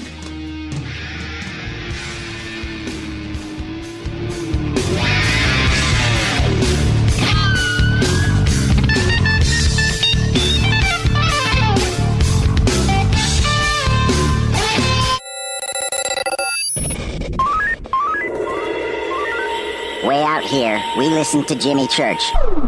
You're listening to Fade to Black. Always on the edge of the hottest alternative talk. Jimmy Church with Fade to Black. KGRARadio.com. ¿Qué tal, mis amigos? Yo soy Mario Carson, el tiburón, y los invito para que escuchen a mi buen amigo Jimmy Church Radio. ¡Claro que sí!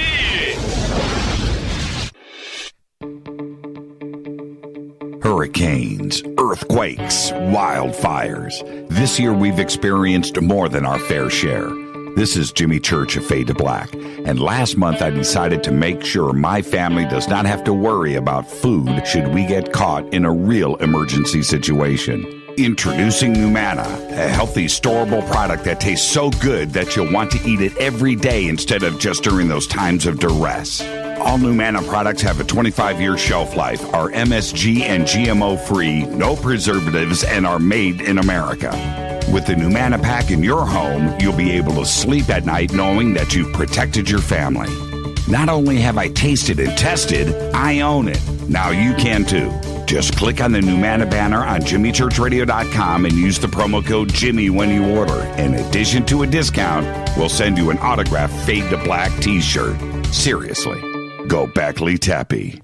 Do you worry a lot? Whether you're a college student, busy professional, parent, or grandparent, ongoing stress and elevated levels of the stress hormone cortisol can rob your memory, your health, and your future. Now you can combat the effects of stress and anxiety while improving your memory and recall at the same time with the dietary supplement Calm and Clever. Studies show that the ingredients in Calm and Clever reduce cortisol by as much as 30% in 1 to 2 weeks. Call 1-800-758-8746 or calmandclever.com. You listen to us, and we listen to you. And so does the CIA. KGRARadio.com. Hi, folks. CBD is the home run hitter for health right now. Why, you ask? Because of what it does for the body. Unfortunately, I can't tell you all about the benefit. You know, there's reasons. Do your due diligence and log on to AncientLifeOil.com. That's AncientLifeOil.com. Ancient Life Oil uses organic ingredients and is blended in coconut oil for some of the best benefits. Legal in 50 states and non-psychoactive. Log on to AncientLifeOil.com. That's AncientLifeOil.com. You are listening to Fade to Black with Jimmy Church on the Game Changer Network. Oi, oi, I'm Reese Evans. You're listening to Jimmy Church. This is Revolution. The revolution will not be televised. The revolution is on radio. Ciao.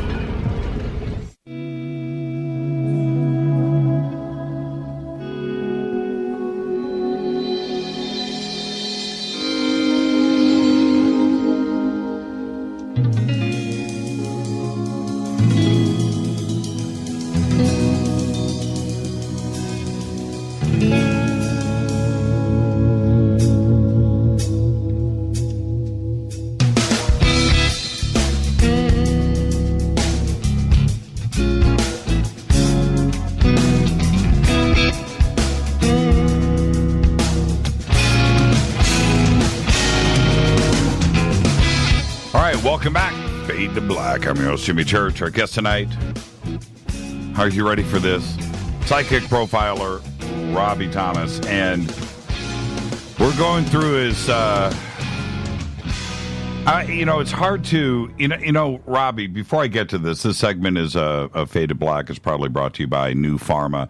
Just click on their banners over at JimmyChurchRadio.com where you can read about the science behind New Pharma. And use the promo code F2B. You'll get 33% off of your order. Robbie, I find it hard to define what we are talking about here. In that, stay with me on this. What I mean by that is we're talking about is it your favorite, most famous, or most? It's hard. You can't put definitions on this like that. You know what I mean? How could it be your most favorite, or how could it be the most, famous? It's wrong to do that. So I don't know how to define it. I'm at a loss for words. Yeah, you know what? It's my life. And when I sat down to write this, and it's a twofold thing, like I told you before. It's read between the lines. It's there to help people in law enforcement and families. I spent, 28 years doing this. A lot more of it in the 90s, like up until now, and the 2000s, what have you. And as it goes along, people it's just all the time, like you say.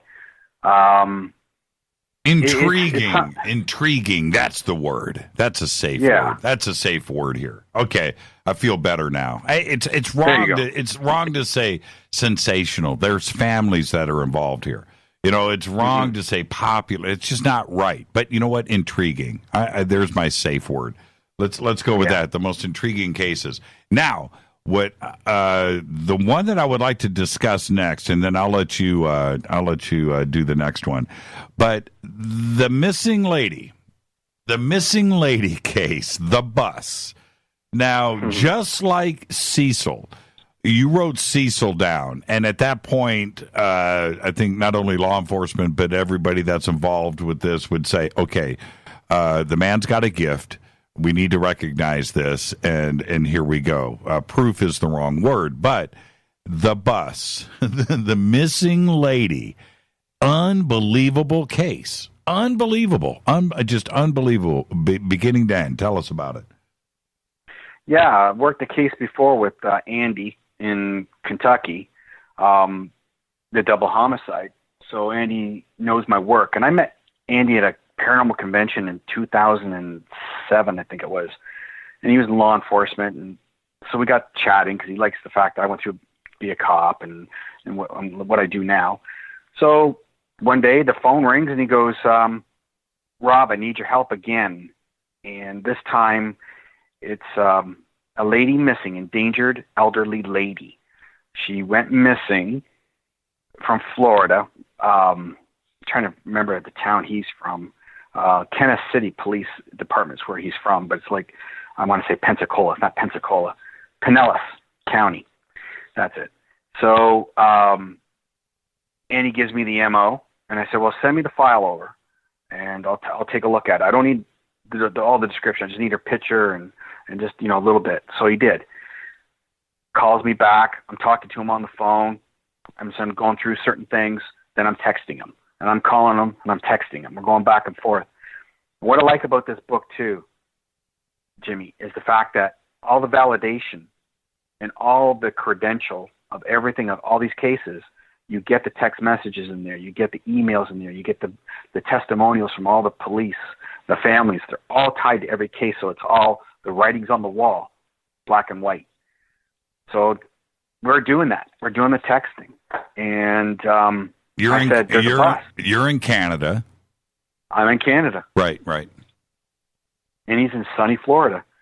And I do go on scene as well as we described, but sometimes I'm home, just like the little 4-year-old little boy. So I'm sitting there and I'm texting him. The bolo went out at 9:35 a.m. What's a bolo? And, missing persons report. Okay. Be on the lookout. Bolo. I was reading that in the book, and I kept trying to put that together. Be on the lookout, bolo. Now I got it. Oh, that's Jello. Funny. Yes, that is so funny. Okay, be on the lookout. Missing person. Got it. Right. So we're going through the motions, and I said, I see a bus, Andy, and water in the rocks. So Andy took it right away. We had, a few cops out at this time looking, and he said, oh, down by a creek or whatever he's trying to tell me. So he sent the police. She wasn't there because he figured it was a certain area when I said rocks and water. And I said, no, a bus, taking a bus to the bay. And I see the bay area and where you can walk across in the public area, like it's all there. So then now we've got hundreds of cops out and the choppers in the air, and they're looking for this woman, and they're really concerned, and they're moving mad. They're a bunch of mad law enforcement officers looking for this woman. And sure enough, and his letter tells you right in the book, they found her in Tampa Bay, and there she was. The bay took the bus from St. Petersburg, I guess, Florida. It's what it's called there. I'm a Canuck. I don't remember all the names. And took it right there, and she got off the bus, and his text message is there. You were right, spot on. And then he went on Facebook and he put his blurb out there about it and wrote up the letter, and she's home safe within an hour. Unbelievable. I mean, just the case is unbelievable. And this is the other thing. I found myself, I couldn't stop reading the book, but I'm cheering you on. Just like, go, Robbie, go, Robbie, go. Go, Robbie, go. Yeah. It's really well written, and that was one that had a happy ending, and just all of it was so well presented. Now let's I'm going to let you choose the next one that you'd like to talk about, and before you think about that, or before you bring it.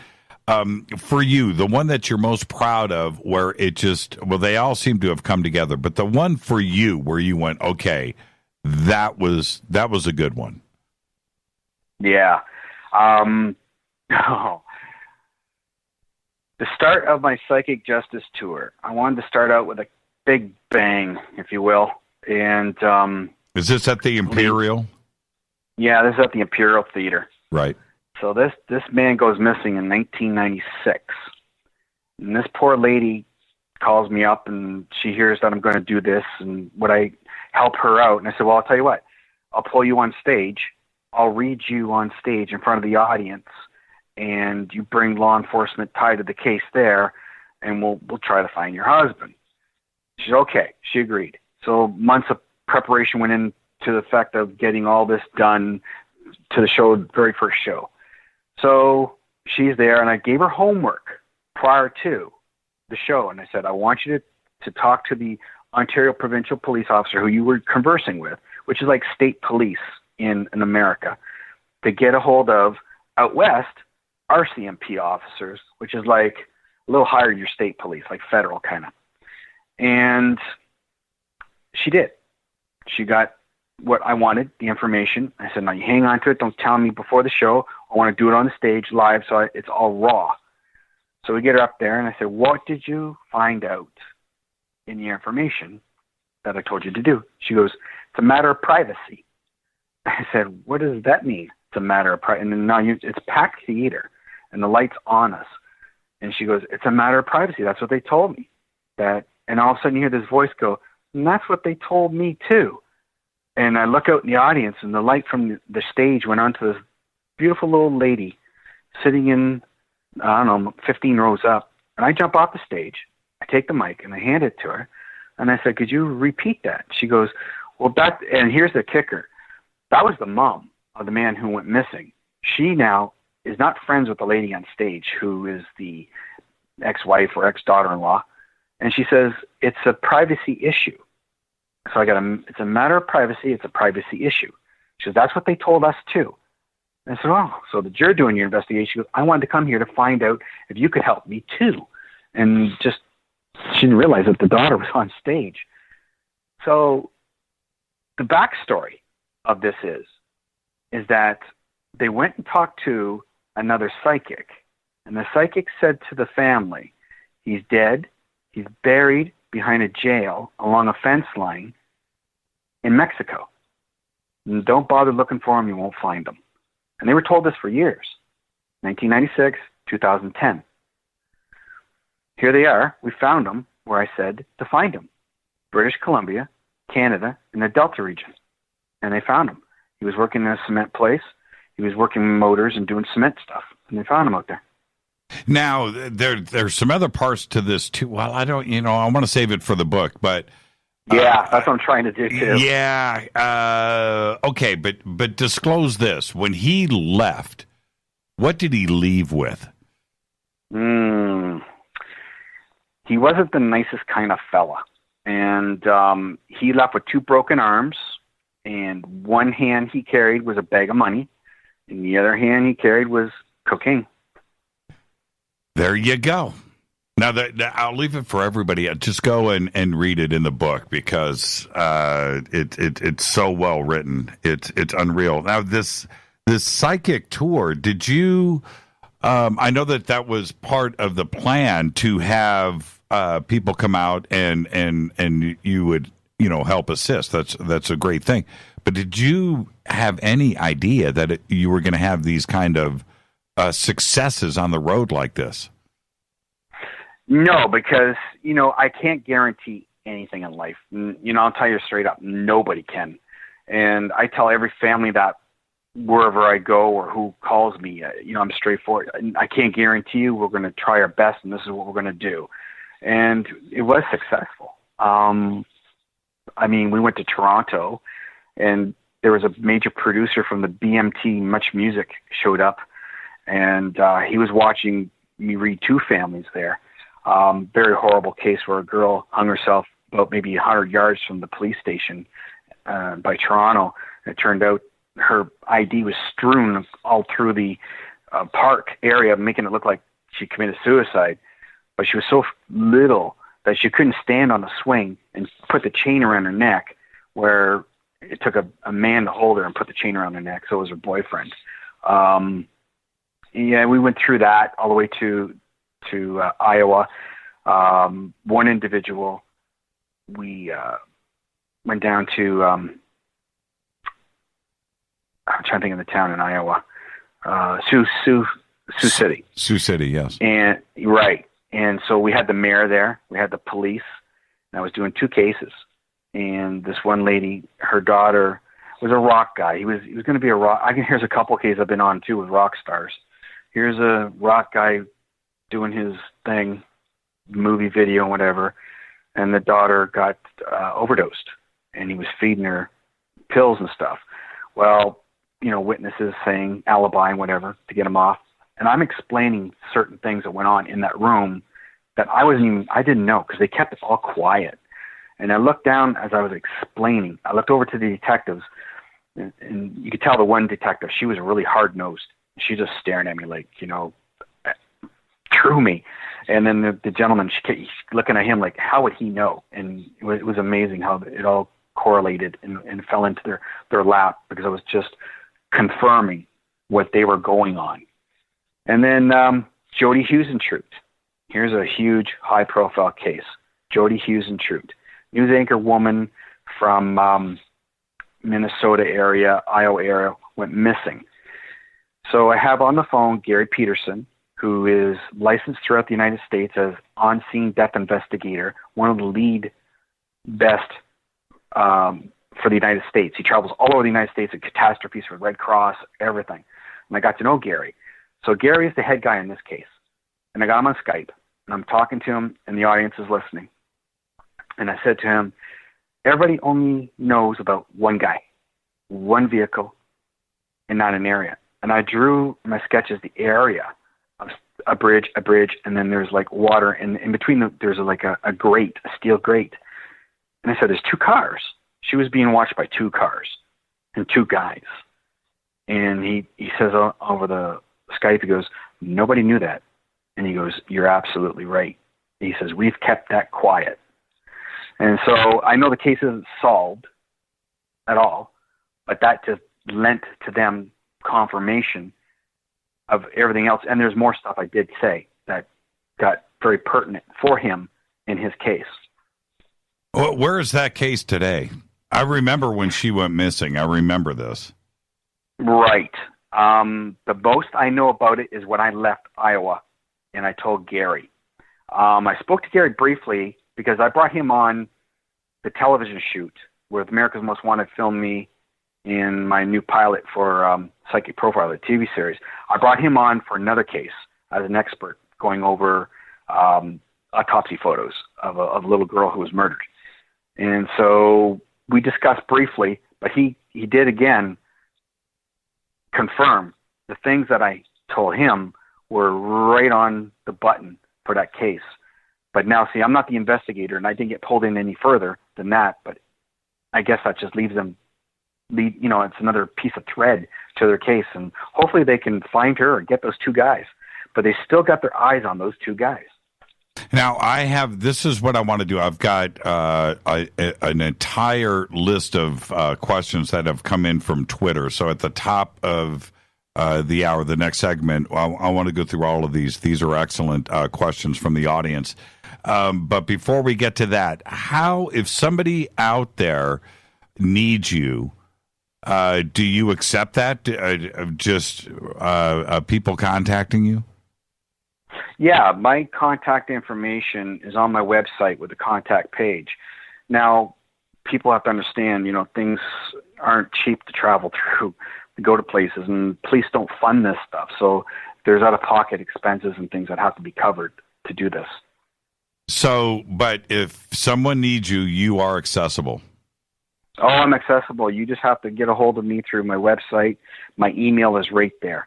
And you go to the contact page, you hit the email button, you write me, and I usually respond within about 24, 48 hours. And I wanted to mention the book really quick. And where can everybody get the book?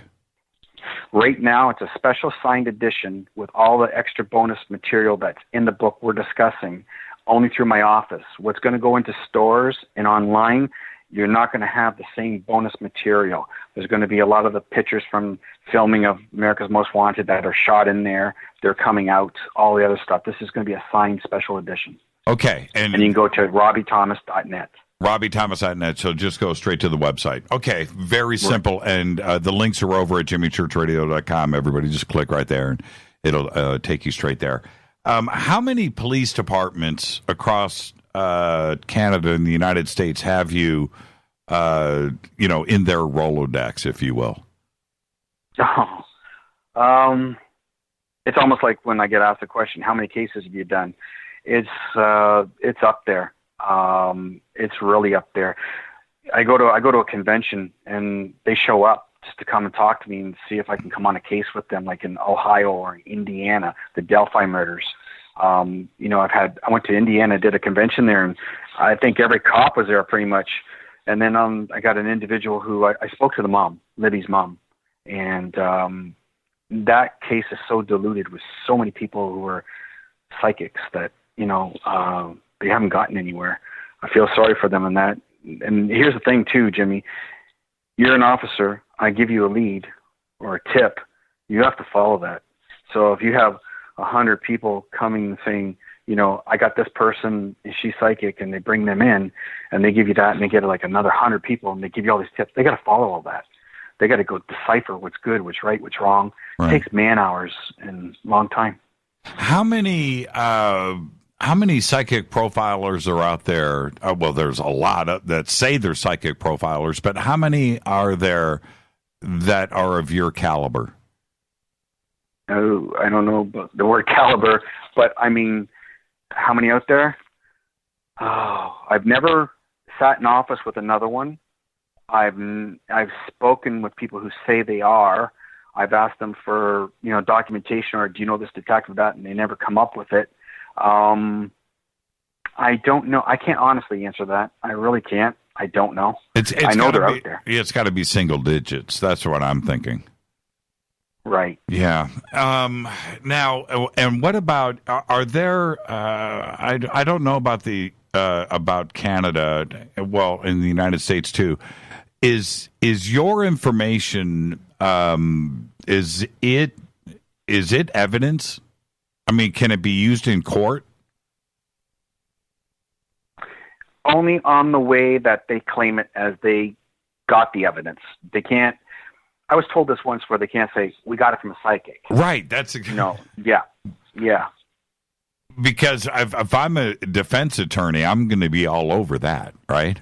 Oh, absolutely. And even if I gave the name of Cecil and I gave where his address was, and they'd be all over it.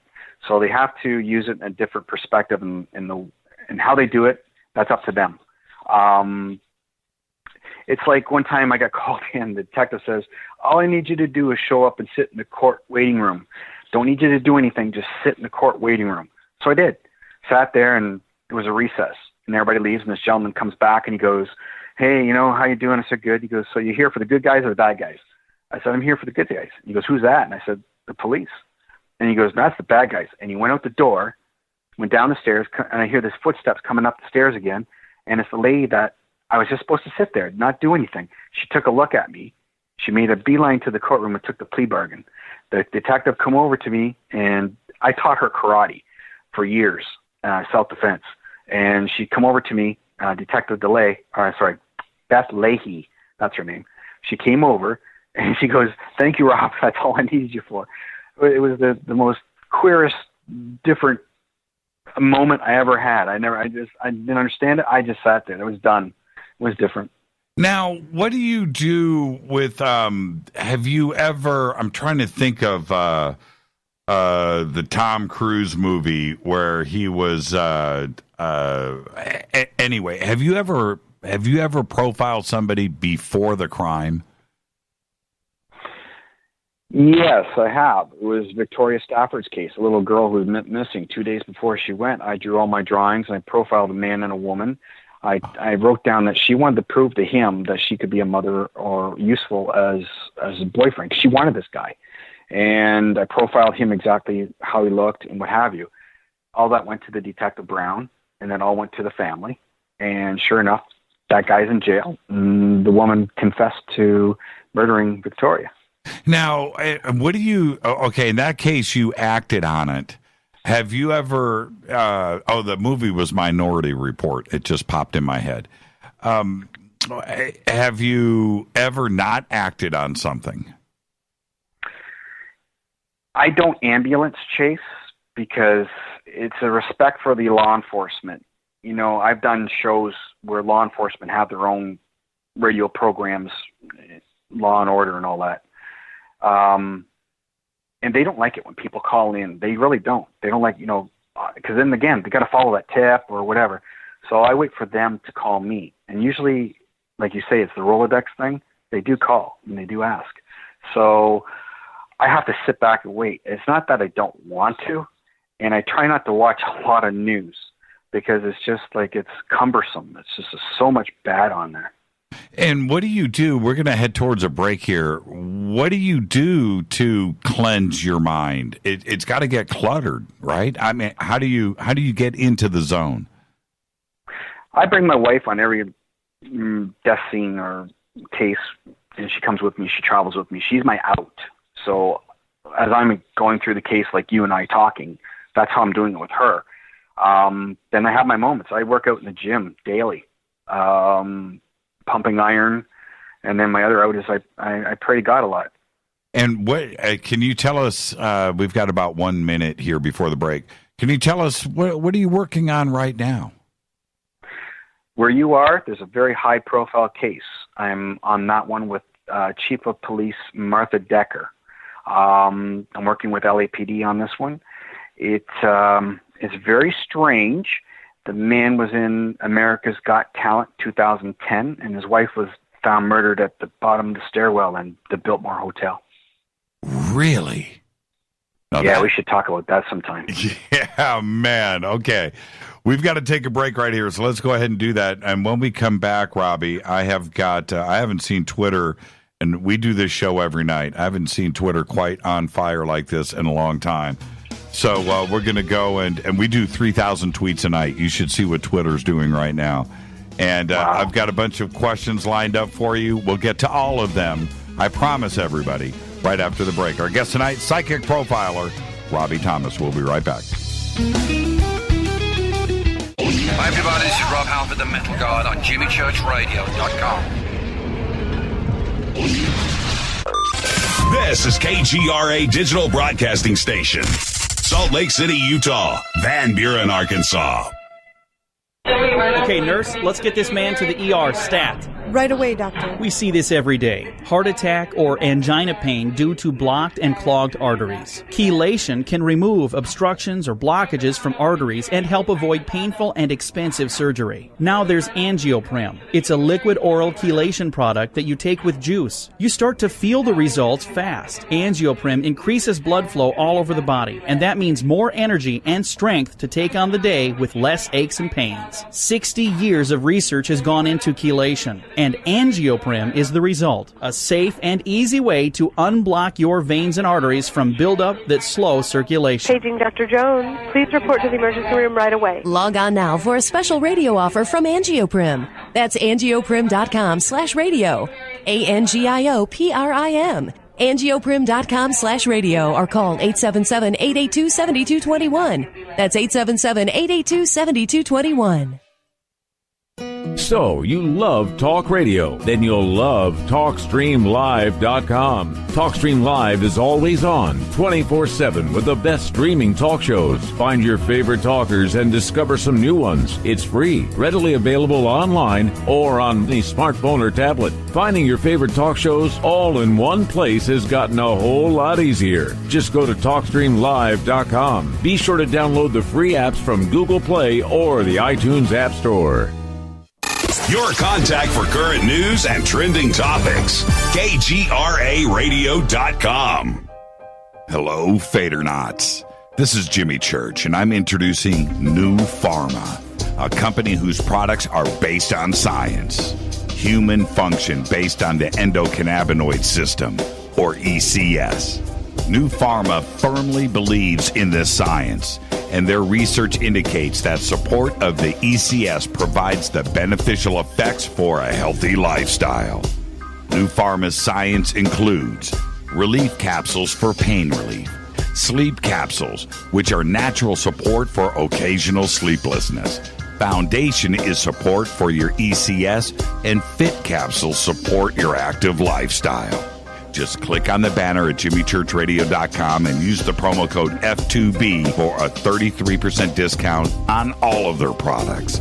Or visit newpharma.com for all of the knowledge on the science. That's GNUpharma.com.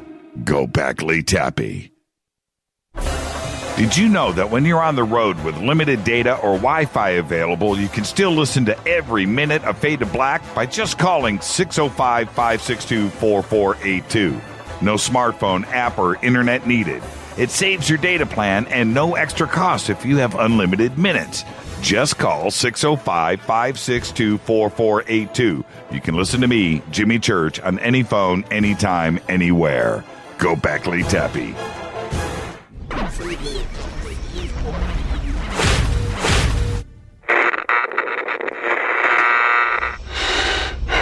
You want to know a secret? I love ponies. I really love ponies. I'm serious. I couldn't stay sane without ponies to brush. Why fade to black? Because you never got that pony, damn it. This is Fade to Black with Jimmy Church on the Game Changer Radio Network and KGRA, the Global Radio Alliance.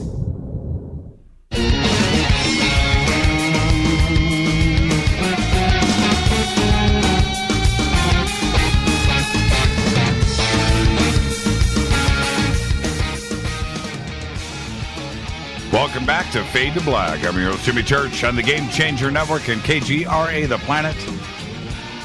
Follow me on Twitter right now at JChurchRadio. You can follow Robbie, too, at Robbie_Thomas. It's right there. And this segment of Fade to Black is proudly brought to you by New Mana. They've got that special going on to the end of the month, January 31st. Promo code Jimmy10, JIMMY 10. Click on the New Mana banners over at jimmychurchradio.com. 10% off your order, free shipping, autographed T-shirt, all of that right there. Click on the banners. Now, Robbie, I've got a load of questions here, so we're going to go rapid fire. Take your time in answering, but I've got a load of stuff here. Here we go. You ready? Sure. This comes in from Kim. Can you find lost dogs? You know, I have people in my hometown, whenever they get lost animals, they take off. They've asked, and sure enough, it's like people. You know, people ask me, too, this question really quick. They say, do dogs have spirits? Yeah, absolutely they do. You know, there's many accounts where people say, I'm in my home and I hear my dog or I hear my cat, or I see my dog, a shadow, and there's been animals caught on video, the spirit dogs. So, yeah, animals are just like people. If they're lost and I get called for that certain thing, it's not something I would do because I'm mostly for people like murder and missing. But yeah, people should be able to find dogs. Yeah, I can only imagine that you get requests for the strangest things all the time. I mean, because people are emotional to things. It could be something else too. It doesn't even have to be a person. It could be a belonging. You know, what about a famous painting or money, stolen money? Do you get those requests too?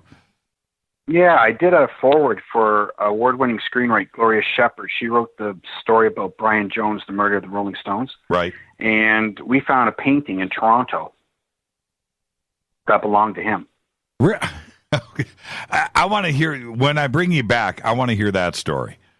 I'm a big music guy. That sounds fun. Let's see. This comes from Mark. Mark wants to know, when did you realize you could do this? The actual police, I dedicated my life after I went through to be a police officer. And the story is we didn't touch upon is I actually quit. I was hired and fired when I was 17, and the same day you got to be 20 to be auxiliary. And I was 17. I beat out all those guys. I looked like I was 20. I was built. I'm built now, by the way. No, just kidding. But you know, that's part of me. I knew what I wanted to do, so I focused on it, and that's where I was. But as a child, it was hard to grasp the certain elements of it. But then I was coming into my own, knowing how to be guided and knowing what to look for. And like I said, those three gentlemen across the way who passed away, I used to sit quietly and just watch and observe, and then just knew how things happened. This comes in from Bloke. He wants to know if you can control it. Yeah. You know, I've heard before people speak of, and I've done a lot of TV and radio shows over the years, where they say the switch, or they call it the term the switch, on, off, whatever. Yeah, you can control it. Certain times, like sitting in the living room when the girl went missing 2 days prior to, I'm in the living room sitting with my wife and my family, and all of a sudden it was like a movie. Boom, there it was. And it played out that way. And then at the end of the case, when it was all done, I went to the final balloon release when we got the guy convicted, and it's in the book. This story you didn't get a chance to read, but there's more cases in the book as I'm putting them in. The fact of her coming at the end, and she came and hugged me, and my family are looking at me like I'm nuts, but I'm hugging air. But it was her. It was Victoria. And she handed me a yellow rose, but she was full of butterflies all around her. And I didn't know the significance of this. So I talked to the family. I spoke to Rebecca, and she's crying, and she says her favorite thing was butterflies. She loved the yellow flowers. So that's what it was. Wow. She was thanking me. Wow. This is from Dew Sky. Jimmy, please ask Robbie if he has ever been under suspicion in a case because the cops felt he knew too much. Now, we talked about this earlier, but certainly this has to come up, Robbie. You know, at times it truly does, because, you know, I say to him, I'm just a Canuck. I'm from Canada, and how would I know I'm in Canada and things are happening in the States or overseas? It's very intricate. Like, I mean, how can I say? I've worked with the guy who rewrote your Homeland Security Initiative.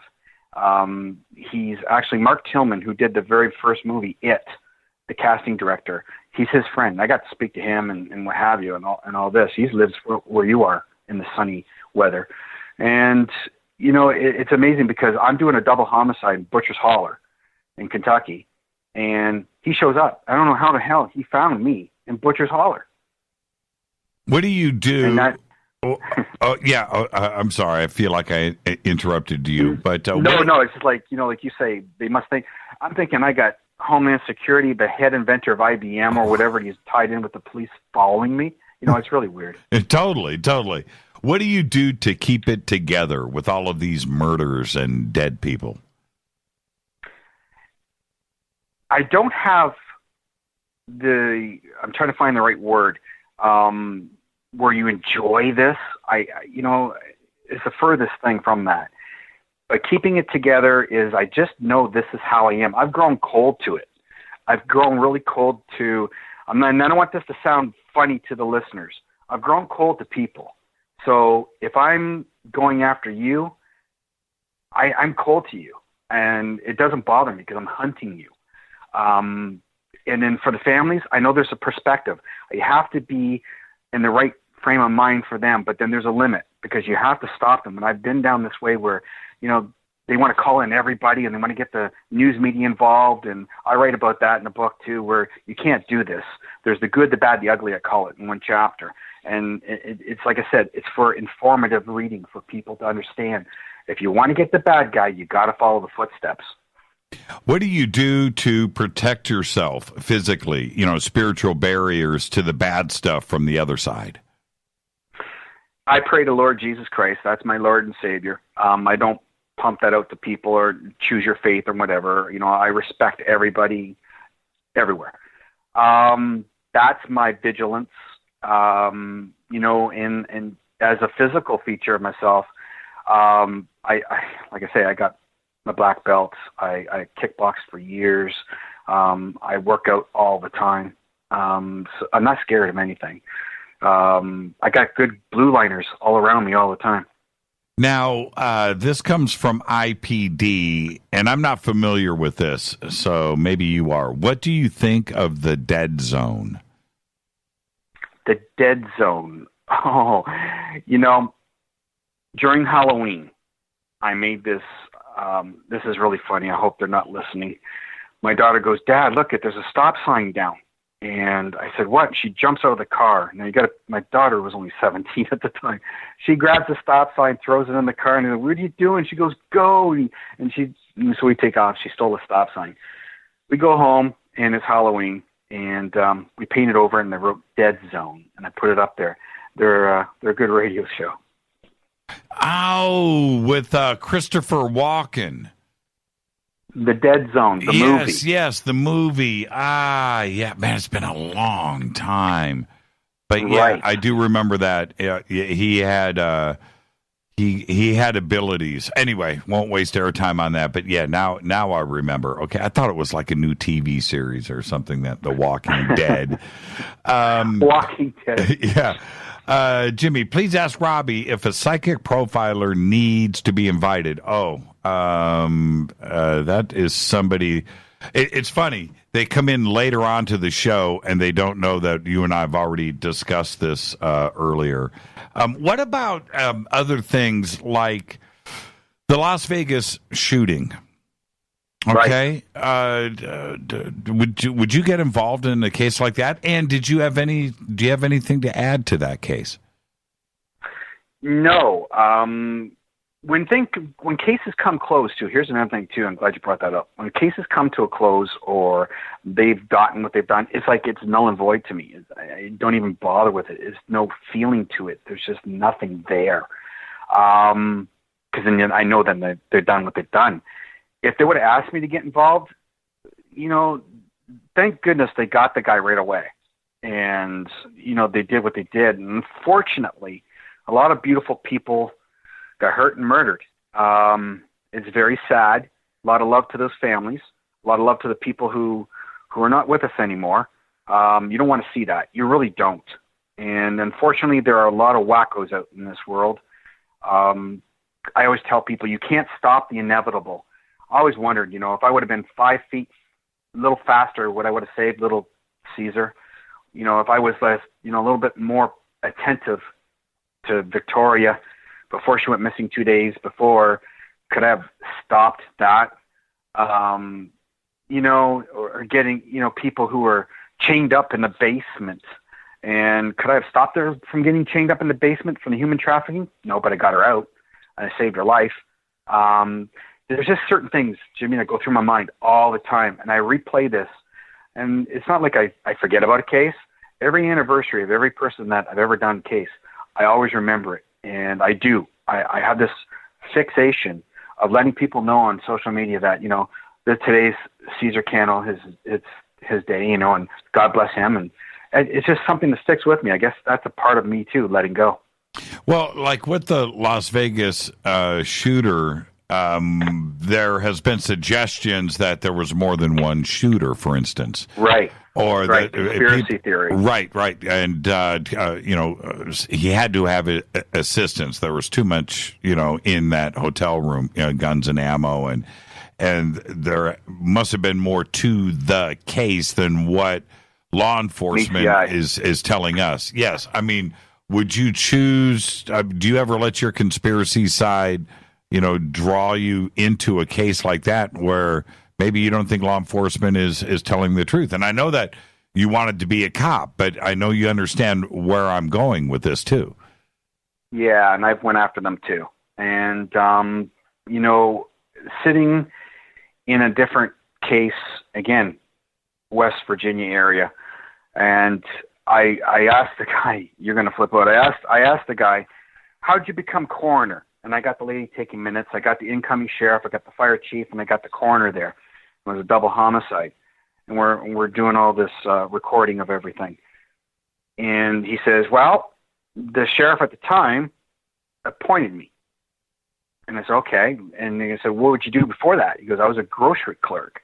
And I said, so how you became a coroner from becoming, I said, how did you end up losing her larynx and all the throat parts and that stuff? But before I asked that, he said, they handed me a VHS tape. And I went home and I watched it for 7 days. And he says, I became the coroner after 7 days. And I'm looking at this, I'm shaking my head, and I go, you got to be a medical practitioner. You have to be licensed by the state. You have to be schooled for years, just not appointed from a grocery clerk. But that's how it happened, and that's the truth story. It goes a lot deeper, and I know you'll have a chuckle at it, and we could talk about that again sometime. But I went after them. And, the water cop, he lied in what he was doing. And on film, you see me in America's Most Wanted film crews filming. And I go right to his face, and I said, I don't believe a word you're saying. Right. And then I'm going, and you're not pulling it over on me. And there's been other cases too where. I mean, do you get a confession? Do you get a confession at that point? Well, you look at him in the film footage, and he just stares down at the floor. He's caught. He was caught. Right. The body language, right? Right. What about false flags? What about 9/11? 9/11. Well, I guess that's a yes. Yeah. Yeah, definitely. And, looking at things that become premonition, let's say, call it that word, if that's a word. I'm writing a book, and I'm talking to, again, the Homeland Security guy and Mark Tillman. And I write down in the book, it was actually a screenplay to begin with. And I write down 9.0 earthquake off the coast of Japan. And this was back in just before it happened, about a week actually before it happened. And I noted it, and on Facebook, I noted it. It's all in social media and whatever. And then, sure enough, it hit. A 9.0 earthquake off the coast of Japan. So when I see stuff like that, I didn't know it was actually going to happen. I thought, oh, this is a great movie, and I'm writing it out. So when we're thinking about 9/11 and seeing that, I remember sitting in front of the TV, watching the first plane hit live, the Today Show, I think it was. I was like, oh my gosh, they're watching this, and what's going on? And I knew right away. I said, they're being attacked. And then there was another one, and then I remember the host saying, it must be radar or radio signals. They're driving the planes to the buildings. It was something really funny that they said. But, I just knew you were being attacked. What about, how far back do you go? Like, say, for instance, Jack the Ripper.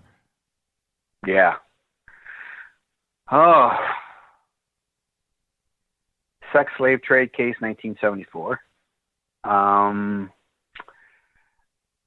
That far, Al Capone. In the book, I put a special little thing in there about Al Capone. We were in Al Capone's loft in the speakeasy, and Don, who's actually on Chicago Fire, he's the fire chief. He owned it. And so we're in there filming, and on film I'm going, you're dead, right? And he's talking over top of me, the spirit, the guy who's dead. And he goes, Jesus doesn't want me. Because at the time I wore a little rosary around my wrist. And he was mocking me. And so I started talking about stash or stosh. There was two eras that took over in Al Capone's speakeasy. There was the Hells Angels and there was Al Capone. The Hells Angels, they found two guys upstairs in the loft area, a big Coke table full of Coke, and they were dead. the lookouts looking down the road. If you went up in that loft, you look down the road, you could see for miles down if the police were coming, whatever. Al Capone had it all situated. So these guys took over, and I said, there's stash here in the floor. And Don looks, he goes, "You're kidding me." I said, "No, there's stash up in here in the floor." And I know the guy's name is Stosh. The guy's name is Stosh, so he was murdered in the loft. And sure enough, they cracked the floor. There was old bags of Coke in the floor. What do you mean Al Capone? Al Capone's speakeasy. Al Capone. Okay, Al Capone died quite a while ago. Right. And we were filming the movie Dead Whisper. Dead Whisper came about. It was the Natalie Holloway case. We were going to go to Aruba, and we got called by the authorities. It was 14-time award-winning film producer Ronald Busby, Christopher O'Brien, who's on Ancient Aliens now. We know Chris. Yeah, good friend. Yeah, he's a good friend. He was behind the camera at the time back then, filming me. But then he went on Ancient Aliens years later. We were going to go, but then it got switched around, so we ended up going to Chicago. And Ron says, "What do you want to do? Because we can't get to Aruba. They won't let us in." And I said, "Okay, well, let's shoot the movie Ghosts and Legends." But it turned out to be Dead Whisper. And we picked the locations, and sure enough, we got hooked up with Don, who owned Al Capone's Speakeasy in Willowbrook, right across from I got you now. Okay. Yeah. And that's why the hell's... Okay, now I understand. Okay. Right. Okay. Wow. How much cocaine was there? Well, from Don, it was a couple little bags in the floorboard. That's unbelievable. Now, what about? I wanted to. You mentioned Natalie Holloway, and that's an obvious thing. That is a case that you should still do. It's still unsolved. Yeah, I gave all. Here's the funny thing about that. I gave all my information to Ron. We had a group of people. Must have been about 7 to 10 people involved in this, and it was all BBC Radio. It was Don Newsom and his brother Doug, and a whole bunch of people organized this for me to go there with them, and they were going to film it in the whole 9 yards. So we get in there. We're about ready to head over and do our thing, and then we got called not to go because everybody and their grandmother were combing the island. So we went to Chicago, like I said, and then Ron comes into my hotel room, and he's mad, and he flips on Fox News, and he goes, "That's your drawings. How did they end up on Fox?" And I drew the running shoes that he left on the beach. Right. I drew the colored boats, the little yellow box. I remember that. Yes. Yeah, that's all my drawings. And he was mad. Somebody leaked out everything I had that I gave to the group, leaked it out, and it was on Fox News. So somebody wanted money. But I didn't give them the last part. I kept that. So I give it to Ron. Ron and I, we had a note, so I don't speak to him anymore and what have you. Here's a kicker for you. I'm on TV, daytime live in Toronto, Canada. Big TV show over here. And we started talking, just like you and I, about Natalie Holloway. We're talking about something different. The host goes, "Well, we know you were going to do the Natalie Holloway case with this group of people. What do you think about Vandersloot now?" And I looked at him and I said, he's going to murder again real soon.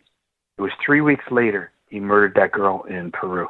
Which was to the day that Natalie Holloway disappeared 5 years prior.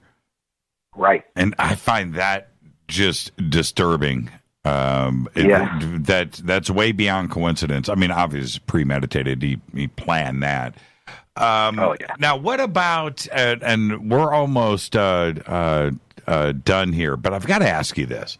What about something like aliens at Area 51? Can you know what I mean? Would you jump in? Yeah. I'm a little boy laying on the ground. My mother's doing laundry in the clothesline, and I got my arm. I can just vision myself. I have my arms behind my head, just looking up in the sky, and I said to my mother, "When are the angels coming back?" And she go, "What angels, Robbie?" And I said, the other angels from the other planets. And, you got a 3-year-old kid talking about stuff like this. Very interesting, Area 51 and what they're hiding. Say that again? Very interesting, Area 51, in what they're hiding from us. How is that possible? Well, how is it that we can't get in there to see what's going on? Right. I mean, okay, at the age of 3, I don't think you were watching science fiction movies. No, not at all. Right? And yep, and I don't know what your parents were watching on TV, or if subconsciously that was in the background, but that is a question that had foundation. Yes, absolutely. And I remember, and it's like a very vivid, and I just know that we're not alone, folks. We all know that. Yeah, we're certainly not alone. So what you're suggesting is there's aliens at Area 51. Oh, absolutely. They're around us everywhere. I mean, you're looking, you asked me, like, where's this, and I pray to Jesus, and God didn't stop with just us. I mean, God created the universe, and it's a vast, we can't just say we're ancient aliens and we only can talk science. If you don't have religion and science together, it meshes, because it's a correlation. I do it. I mean, I do it in my work, my practical work.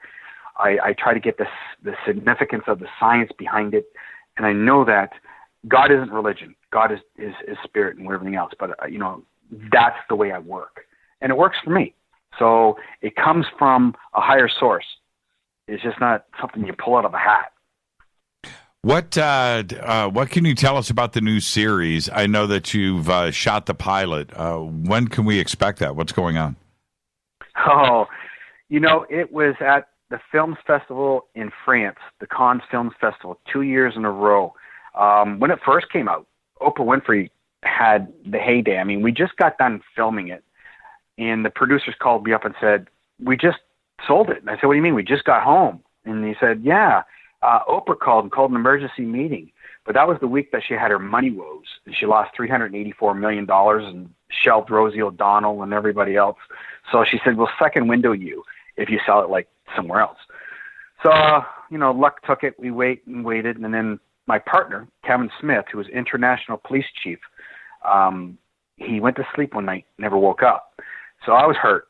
He was a good friend of mine. I sat on the show. I created it. I'm the host and executive producer. Got the great guys from Toronto who do rescue mediums on TV, St. Oz and all that. And they hired America's Most Wanted film crew. So I told them I want the best film crew we can get. So they did. Tied to crime. So I sat on it, and I just thought, I'm just going to keep helping people and forget about that because I'm too hurt by this. But then I found another chief of police, tough as nails, who's been worked with the children cases, who've worked very diligently on a lot of drug stuff as well. And she's from Texas, and it's a woman. And I thought, man, she's just marvelous. She's great. So here we are, pitched it again, and I'm not kidding you.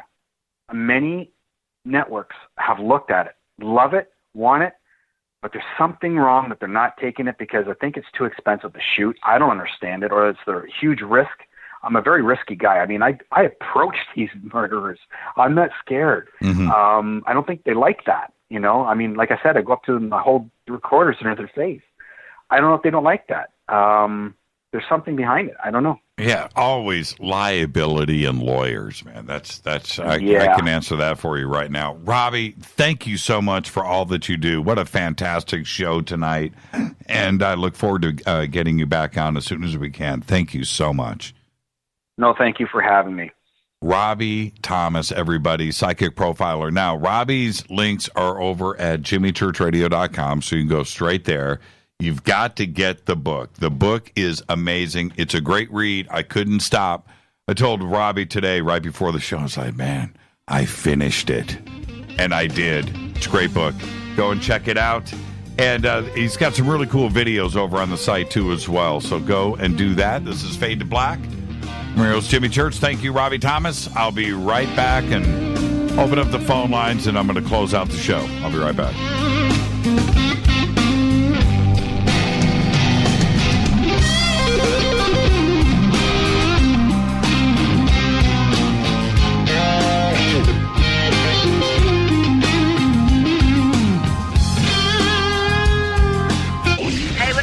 girl Vivica Fox here, and you are listening to my boy, Jimmy Church, on JimmyChurchRadio.com. Despite popular opinion, reading a book will not make you smarter. But listening to Jimmy Church will. So you went to dinner last night, you had your favorite pasta. Ugh. Or maybe you had a heavy, spicy meal and it left you. Ugh. GetTheTea.com. Maybe you mowed down a huge steak and your plumbing is all plugged. Ugh. GetTheTea.com. Our super strength tea will take care of your occasional. Ugh. It's all organic and non-GMO. Get rid of. Ugh. We have so many great supplements, but our super tea is number one. GetTheTea.com. That's GetTheTea.com. So, you love talk radio? Then you'll love TalkStreamLive.com. TalkStream Live is always on, 24/7 with the best streaming talk shows. Find your favorite talkers and discover some new ones. It's free, readily available online or on mobile with any smartphone or tablet. Finding your favorite talk shows all in one place has gotten a whole lot easier. Just go to TalkStreamLive.com. Be sure to download the free apps from Google Play or the iTunes App Store. When you take the beans from Central America with dashes of Indonesian and African mixed in and then roast it to the dark side of fade to black, you create the ultimate brew of fringe. Introducing the Fade to Black blend from Rivermoon Coffee. Yes, Rivermoon's darkest customized roast was created for the love of Fade to Black. The alchemy of masterful roasting and smoking the beans is in every sip of this full-bodied, dark Java. I need my coffee dark, deep, with distinct bittersweet chocolate highlights, just like the bunker. Leaning further into the darkness of the roast is Fade to Black blend from Rivermoon Coffee. Just click on the banner at JimmyChurchRadio.com and use the promo code F2BBLEND for 15% off of your order today. Go Beckley Teppy. Hey, can we talk about something serious for a minute? Your age. Getting old has its perks. But remember, being a few years younger, you know, your hair was thicker, you didn't have so many wrinkles, that extra weight wasn't haunting you, and you just felt better. Well, we can't turn back the clocks and go back 10 or 15 years, but you can start feeling and looking 10 or 15 years younger with Nature's Youth RSF. It's a doctor-formulated daily supplement that helps your body maintain its peak performance and fight the aging process. Imagine sleeping better, looking better, and feeling better. See how Nature's Youth RSF has helped thousands of people just like you at nature'syouth.com. nature'syouth.com. The holidays are coming. Imagine how it will feel when your family and friends are asking you what you did to look so good. Your secret will be Nature's Youth RSF. It's time to start looking better and feeling better. Learn more and order your Nature's Youth RSF at nature'syouth.com.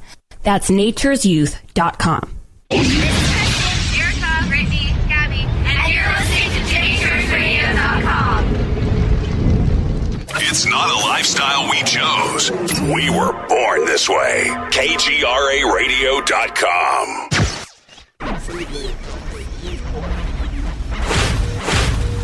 This is KJCR at JimmyChurchRadio.com.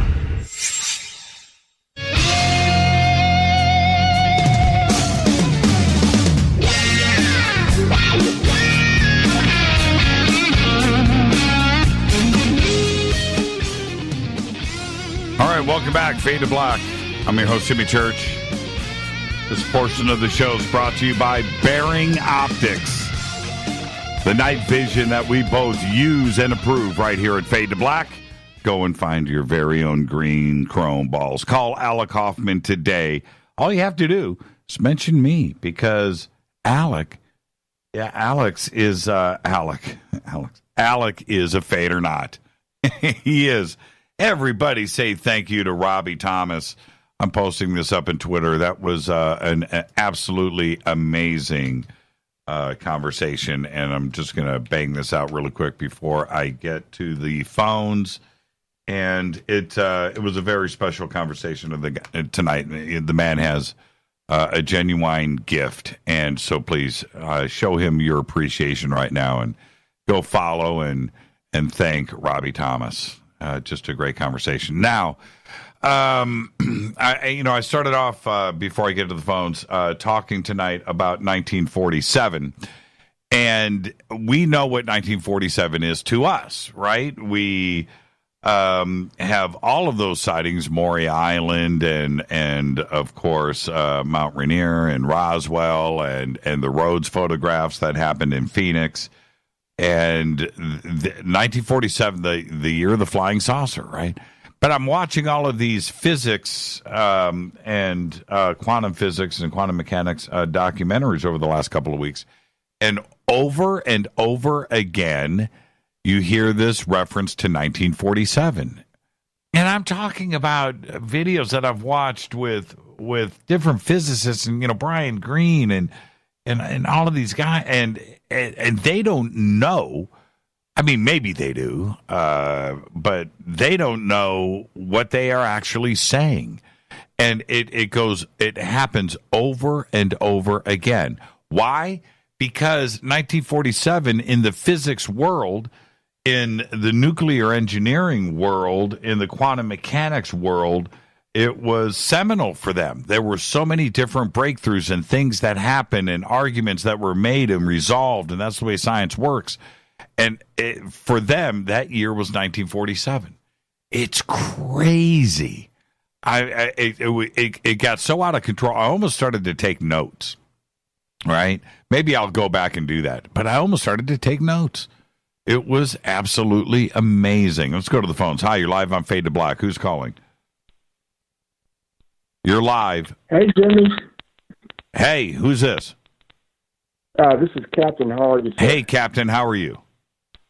I'm doing just fine. Listen, I need for you to get an individual on your radio show. And his name is Frank Chile.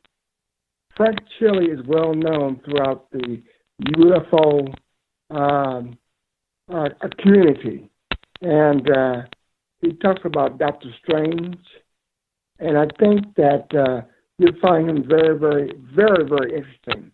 He's probably one of the top people you probably ever have on your show shortly. Because I predict that he will be on your show very shortly. Frank Chile. Well, I know he does, I know the name. I haven't checked him out, but I know he's on Rents. He's over on the Rents program. But what is it about Frank Chile that makes you think that we should have him on this show? Frank Chile is a very interesting guy because of the fact that he's very well associated with Dr. Strange. And not only that, he's very, he has background of Mr. What is his name? Valiant Thor. Oh, Valiant Thor. Valiant Thor. Yeah, Valiant Thor. Yeah, Valiant Thor is a somewhat of a time traveler, but at the same time too, he's not of this earth. And I think that you find him very interesting for what he has to say. Frank Chile is a very interesting guy. All right. I'll look him up, and we'll see what we can do. All right? Very good. Thank you, sir. Thank you, Captain. Little noise in Captain's line right there, but thank you for that. Frank Chile, we'll reach out to him and see what we can do.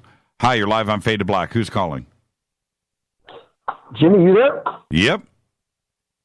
Hi, Jimmy. It's Scotty. How are you, buddy? Hey, Scotty. How are you, my friend? You're still alive, man. I can't believe you made it through. It's all good, man. Look, the thing is, and it's actually very, very, very simple. The audience will always, give you that energy, that thing. It's really true, man. It's really true. You ever wonder how somebody like like Aerosmith, or the Rolling Stones can go out and tour and continue to, you know what, man? The energy that you are given from the audience, no matter what you feel like before or after, It's those moments in the moment that give it to you. You know, man, we are exhausted. We have not stopped. We haven't stopped, right? And but we made it through, and it's all good, man. It's all good. It's all good around here. So what's on your mind, man? Thank you for that, by the way. It's the adrenaline, Jimmy, and it'll keep you rolling. And I'm thankful for having you here because I really love and enjoy listening to you. I'm sure all the Fadernauts do too. I have one question for you, and I've always wanted to ask you this, and I forgot to ask you this. Jimmy, what are your top 3 UFO incidents? My top that you like? Whoa, that intrigue me. Well, right. The obvious is still there. There is something about Roswell that is still just gnaws at me. It just, I can't let that go. Rendlesham, I cannot let go. There's something there, you know, and I have personal involvement with so many that were witnesses to that case, and their description of it just makes my hair stand up. You know, the last time we had John Burroughs on the show, not the last time, but a couple of maybe last year, I made him go through everything one more time, right? And the more that you do that, because I've had him on and we've talked about the case many, many times, but the last time he was on the show, I think even for him, he was starting to relive it, and you listen to him, and you listen to, what actually happened there. That's a real case. It's a real case of something, whether it's time travels from the future or whether it's some black operation project that we have going on with our own military, a genuine, alien craft from the stars. I don't know, but whatever. And Hulk got it all confusing too, because between the two of those guys, it didn't seem like their stories match. Well, but one thing that I know is clear: there was a craft. He saw it, and it was there in the woods. And that is it's an unbelievable case. So there's those two. Now, if I was going to go to a third. That's where it branches out a little bit. But let me say this: there's many. I mean, obviously Travis Walton comes to mind, and Betty and Barney Hill, Betty Andreessen, and her experience are all very, very compelling. Certainly Travis's case, but there is one photograph that I still cannot explain. And that's the Costa Rica UFO. And that is a shot of, there was an aircraft, government aircraft, that was mapping the coastline of Costa Rica. So they're mapping. And they're photographing. And this photograph from this craft down, photographing the coastline of Costa Rica, catches a flying saucer. Now, it is not there is no disputing what is in this. I'm gonna Costa Rica UFO. I'm just gonna punch this in. Let me go to images and let's see here it is right here. Now, somebody explain to me this image. I mean, this image cannot be disputed. I don't care who wants to say what, but I'm going to post this up in Twitter right now. And let's see here.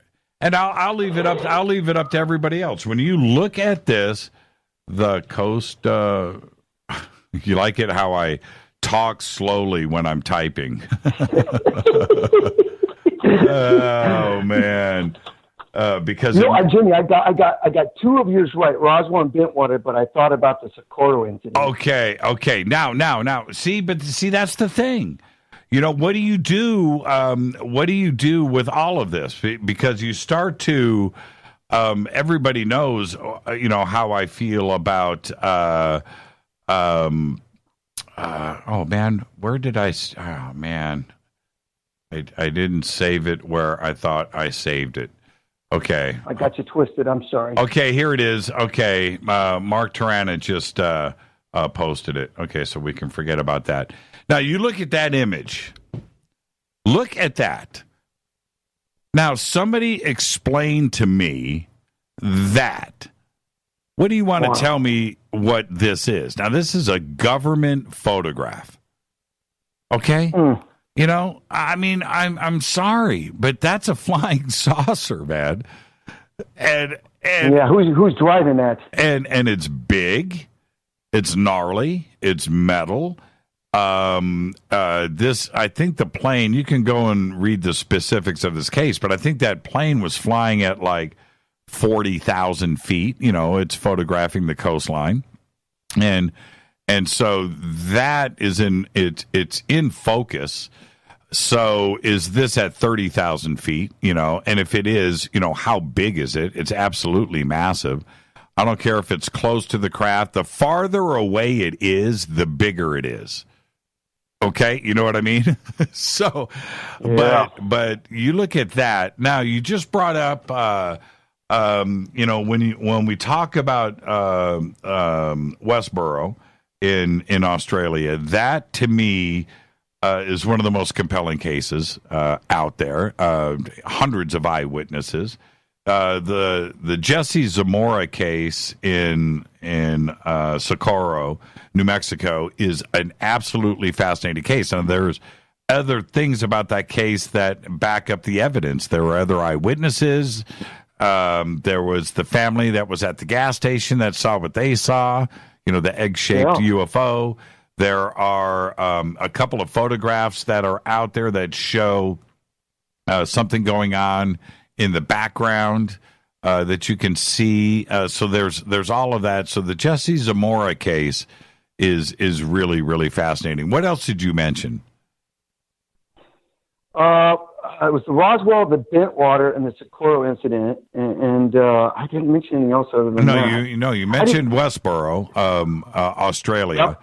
Now, there's also the case, again, fascinating case in Africa, again, involving students in an elementary school. Yeah, the kids that saw the UFO. Yeah, it landed, and the somebody got off of it, and the kids all described it. I forget, you know, who's working on this right now. James Fox has got his film 701, which covers this case, and he interviews a bunch of the students that are now adults. And so there's that case. Again, just fascinating. Multiple witnesses. It involves a school, just like Australia, and you know, it's cases like this I don't know what to do with. You know, in that we take them at face value is what I'm saying. We have to take them at face value and understand that we have multiple witnesses here, and when you have 10, 15, 20, 30 children all in a row telling the same story again as adults. You have the teachers and the other adults that were there too as well. But the children's description and drawings that they did, and but not only with Australia or with Africa, but with Australia too as well.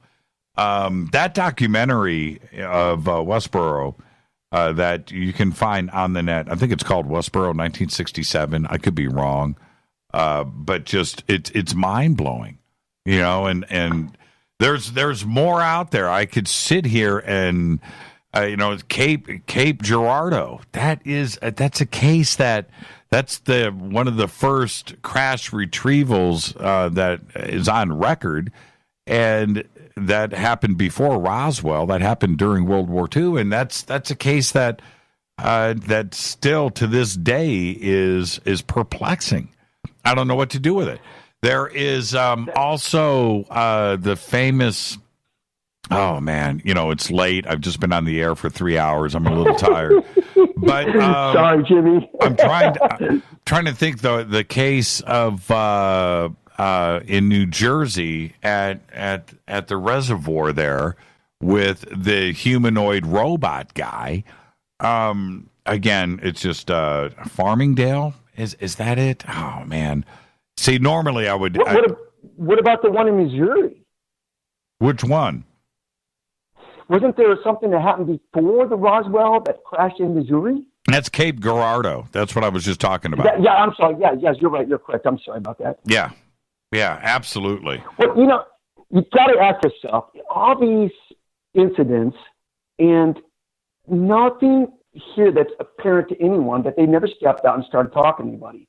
What is it that they're hiding? Why? This is my big question with everything. It's like all the sneaking around and the abductions, the mutilations, that can't be good for us. I don't know. I don't know. The thing that I find most disturbing with it is that you have company coming over to your house and you're going to have a cookout in the backyard. Dude, you go out and spray for bugs. That's what you do. Are you concerned with the bug's family that's back at the nest? Right? The little baby bugs that aren't going to have mom and dad come home and they're alone. Right. And that's the thing when, we don't have any issues with going out and collecting samples and going down to some tropical island and trying to find a new species, or going into the rainforest in Brazil and looking for things and capturing them and putting them in a bag or a cage and going back and studying them. We don't care. That's what we do. And what's our defense? Look, when if we would have found something alive crawling around on rocks on the moon, we would have bagged and tagged it. And it's the same thing with Mars. And if we found some kind of alien life form walking around, or that's it. We would take it and bring it back home with us. It's the same thing. And it's crazy. We're getting so much more in frequency now. Yeah, I know. And like I said, it's what we would do. It's what we would do. And so why are we so upset about it? And if there are aliens out there that are visiting us, but if there are aliens out there that are grabbing us and taking us, imagine what the conversation is back on the planet, right? Man, we found this planet, man, full of life. Let's go back and grab some more. We got to study it. They have this way of trying to communicate, and they're trying to speak. They wear clothes. It's all primitive, but they don't fly yet. They whatever, and they're just and just think about that, because that's what we would say. We found a planet with primitive life forms on it. We would bag and tag and bring them back here to Earth and parade them around on CNN and Fox News and so that's my take. Hey, Scotty, I just hope it's something not deeper, but I appreciate you all the time you give me, Jimmy. Yeah, but Scotty, I always go with the way we think. How do we think, and what do we find okay? We have the LA Zoo. We're okay with that. We're okay with the LA Zoo. Scotty, have a great night, my friend. Thank you so much. You too, sir. You take care of yourself. Thank you, Scotty. Scotty's the very best. Hi, you're live on Fade to Black. Who's calling? Hey, Jimmy. This is Bill Skywatcher of KGRA. Hey, Bill Skywatcher of KGRA. How are you? What's happening? I actually have a question, but before I get to that, you are aware that Larry Warren has a new film coming out, Capel Green. And I'm wondering if you would think about getting Adrian Bustinza to get his take about this film, and maybe to clarify a little bit, the little gray area about exactly how this whole Rendlesham incident occurred, especially when we hear that Adrian may have been the key player as far as Larry's whole interpretation of what happened. Well, yeah, and Bill, thank you for that. But I think Linda and John had Adrian on their show on Phenomenon. That was a while back. He was supposed to be on last week, but I think last minute he had something to do. Right. I would love to have Adrian on the show, but I'll be straight with you. That's John. I think John would handle it the best. And I'm just being straight. That's John's thing, and they know each other, and they go back. And certainly Linda's the right person to ask questions. Would I like? Absolutely, I would love Adrian Bustamante on this show. Do you know how many times his name has come up on this program? Not only with. Larry's brought Adrian up on this show, and John has brought Adrian up on this show, and Peniston has brought him up on the show. I think did I have Halt on? Did I ever have? I don't know if I had Halt on the show or not. Maybe I did. I can't remember. But nonetheless, I've certainly talked to Charles Halt off the air about Bustamante and all of the cast. I can't remember. Somebody tell me, did I ever have Charles Halt on the show? You know what? I'm getting old, Bill. Another quick question. I know you're going to get ready to sign off, but a couple of weeks ago, you mentioned that you had a conversation with Tom DeLonge, and maybe that another video would be coming. Now, Luis Elizondo is going to be speaking at the International UFO Congress. Do you think that maybe it's all about timing? They'll release the video knowing that he's going to be going out and speaking at these conferences to promote the video. You think it's all about timing? When do you think it's going to happen? No, I don't think Tom is looking at it like that. Like there's, I think Elizondo is going to appear. He's not appearing there. They're going to show a video. They're going to tape something, and then they're going to play the video at the International UFO Congress. But tying a video release with something like that, I think would be a shameless self-promotion. Yeah. I don't think that DeLonge would do that. I think he's got a higher character than that. Certainly, there would be too many people out there going, okay, now you're really in it for the money. And that's what that would do. I think that DeLonge is going to release. Yeah, he told me he's got some more videos that are getting ready to go. With all of those videos, no matter what you have, just like he did with the gun camera footage from the FA-18, you have to have the provenance, you have to have the witnesses, you have to have the people that are involved, and it's all got to happen and to make sure that the video stands up to the scrutiny that is going to be applied to it. Just like what happened with the FA-18. He brings out the FA-18 video, Bill. He brings out the pilot, right? He brings out Luis Elizondo, who helped acquire it. He had everything that was backing this up, the Pentagon programs, and everything was in play. And still, there were those out there that wanted to say that the video wasn't real, man. It's not an actual this. It's not. This is Photoshop. This is CGI. This is after. It's not real. It's just like no matter what you do, you're going to have those critics come out. So I agree. I am sure that Tom is listening to this program. That's number one. And no, we did not stage this, everybody. But he's listening to this, and he knows that you cannot satisfy everybody. But what you have to make sure of in advance that everything is correct.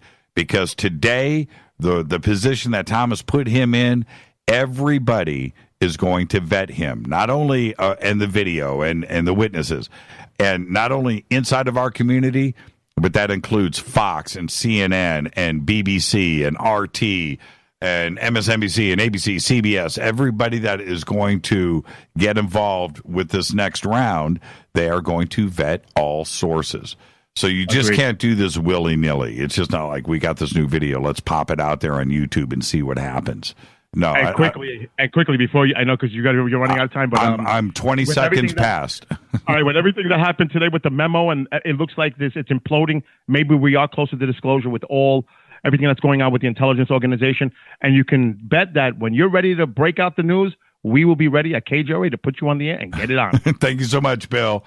Have a good night. You too, Bill Skywalker, right there. This is Fade to Black. And Bill, the producer over there at KGRA, assured us that we were going to run over. So let me get to the credits. Thank you to Robbie Thomas and everybody that called in and tweeted tonight. Fade to Black's executive producer is Rita Kamarian. Show's produced by Hilton J. Palm, Renee, Dennis, and Bob. Announcers are Steve Harder, Gene Vito, and Mark D. Kovar. Webmaster Drew the Geek. Music Doug Aldridge. Intro Spaceboy, spaceboymusic.com. Fade to Black is produced by KJCR for the Game Changer Network, and syndication is KGRA, The Planet. This broadcast is owned and copyrighted 2017 by Fade to Black and the Game Changer Network. It cannot be rebroadcast, downloaded, copied, or used anywhere in the known universe without written permission from Fade to Black or the Game Changer Network. Tomorrow night, Tracy Austin right here. Until then, everybody be safe. Go Backley Tappy.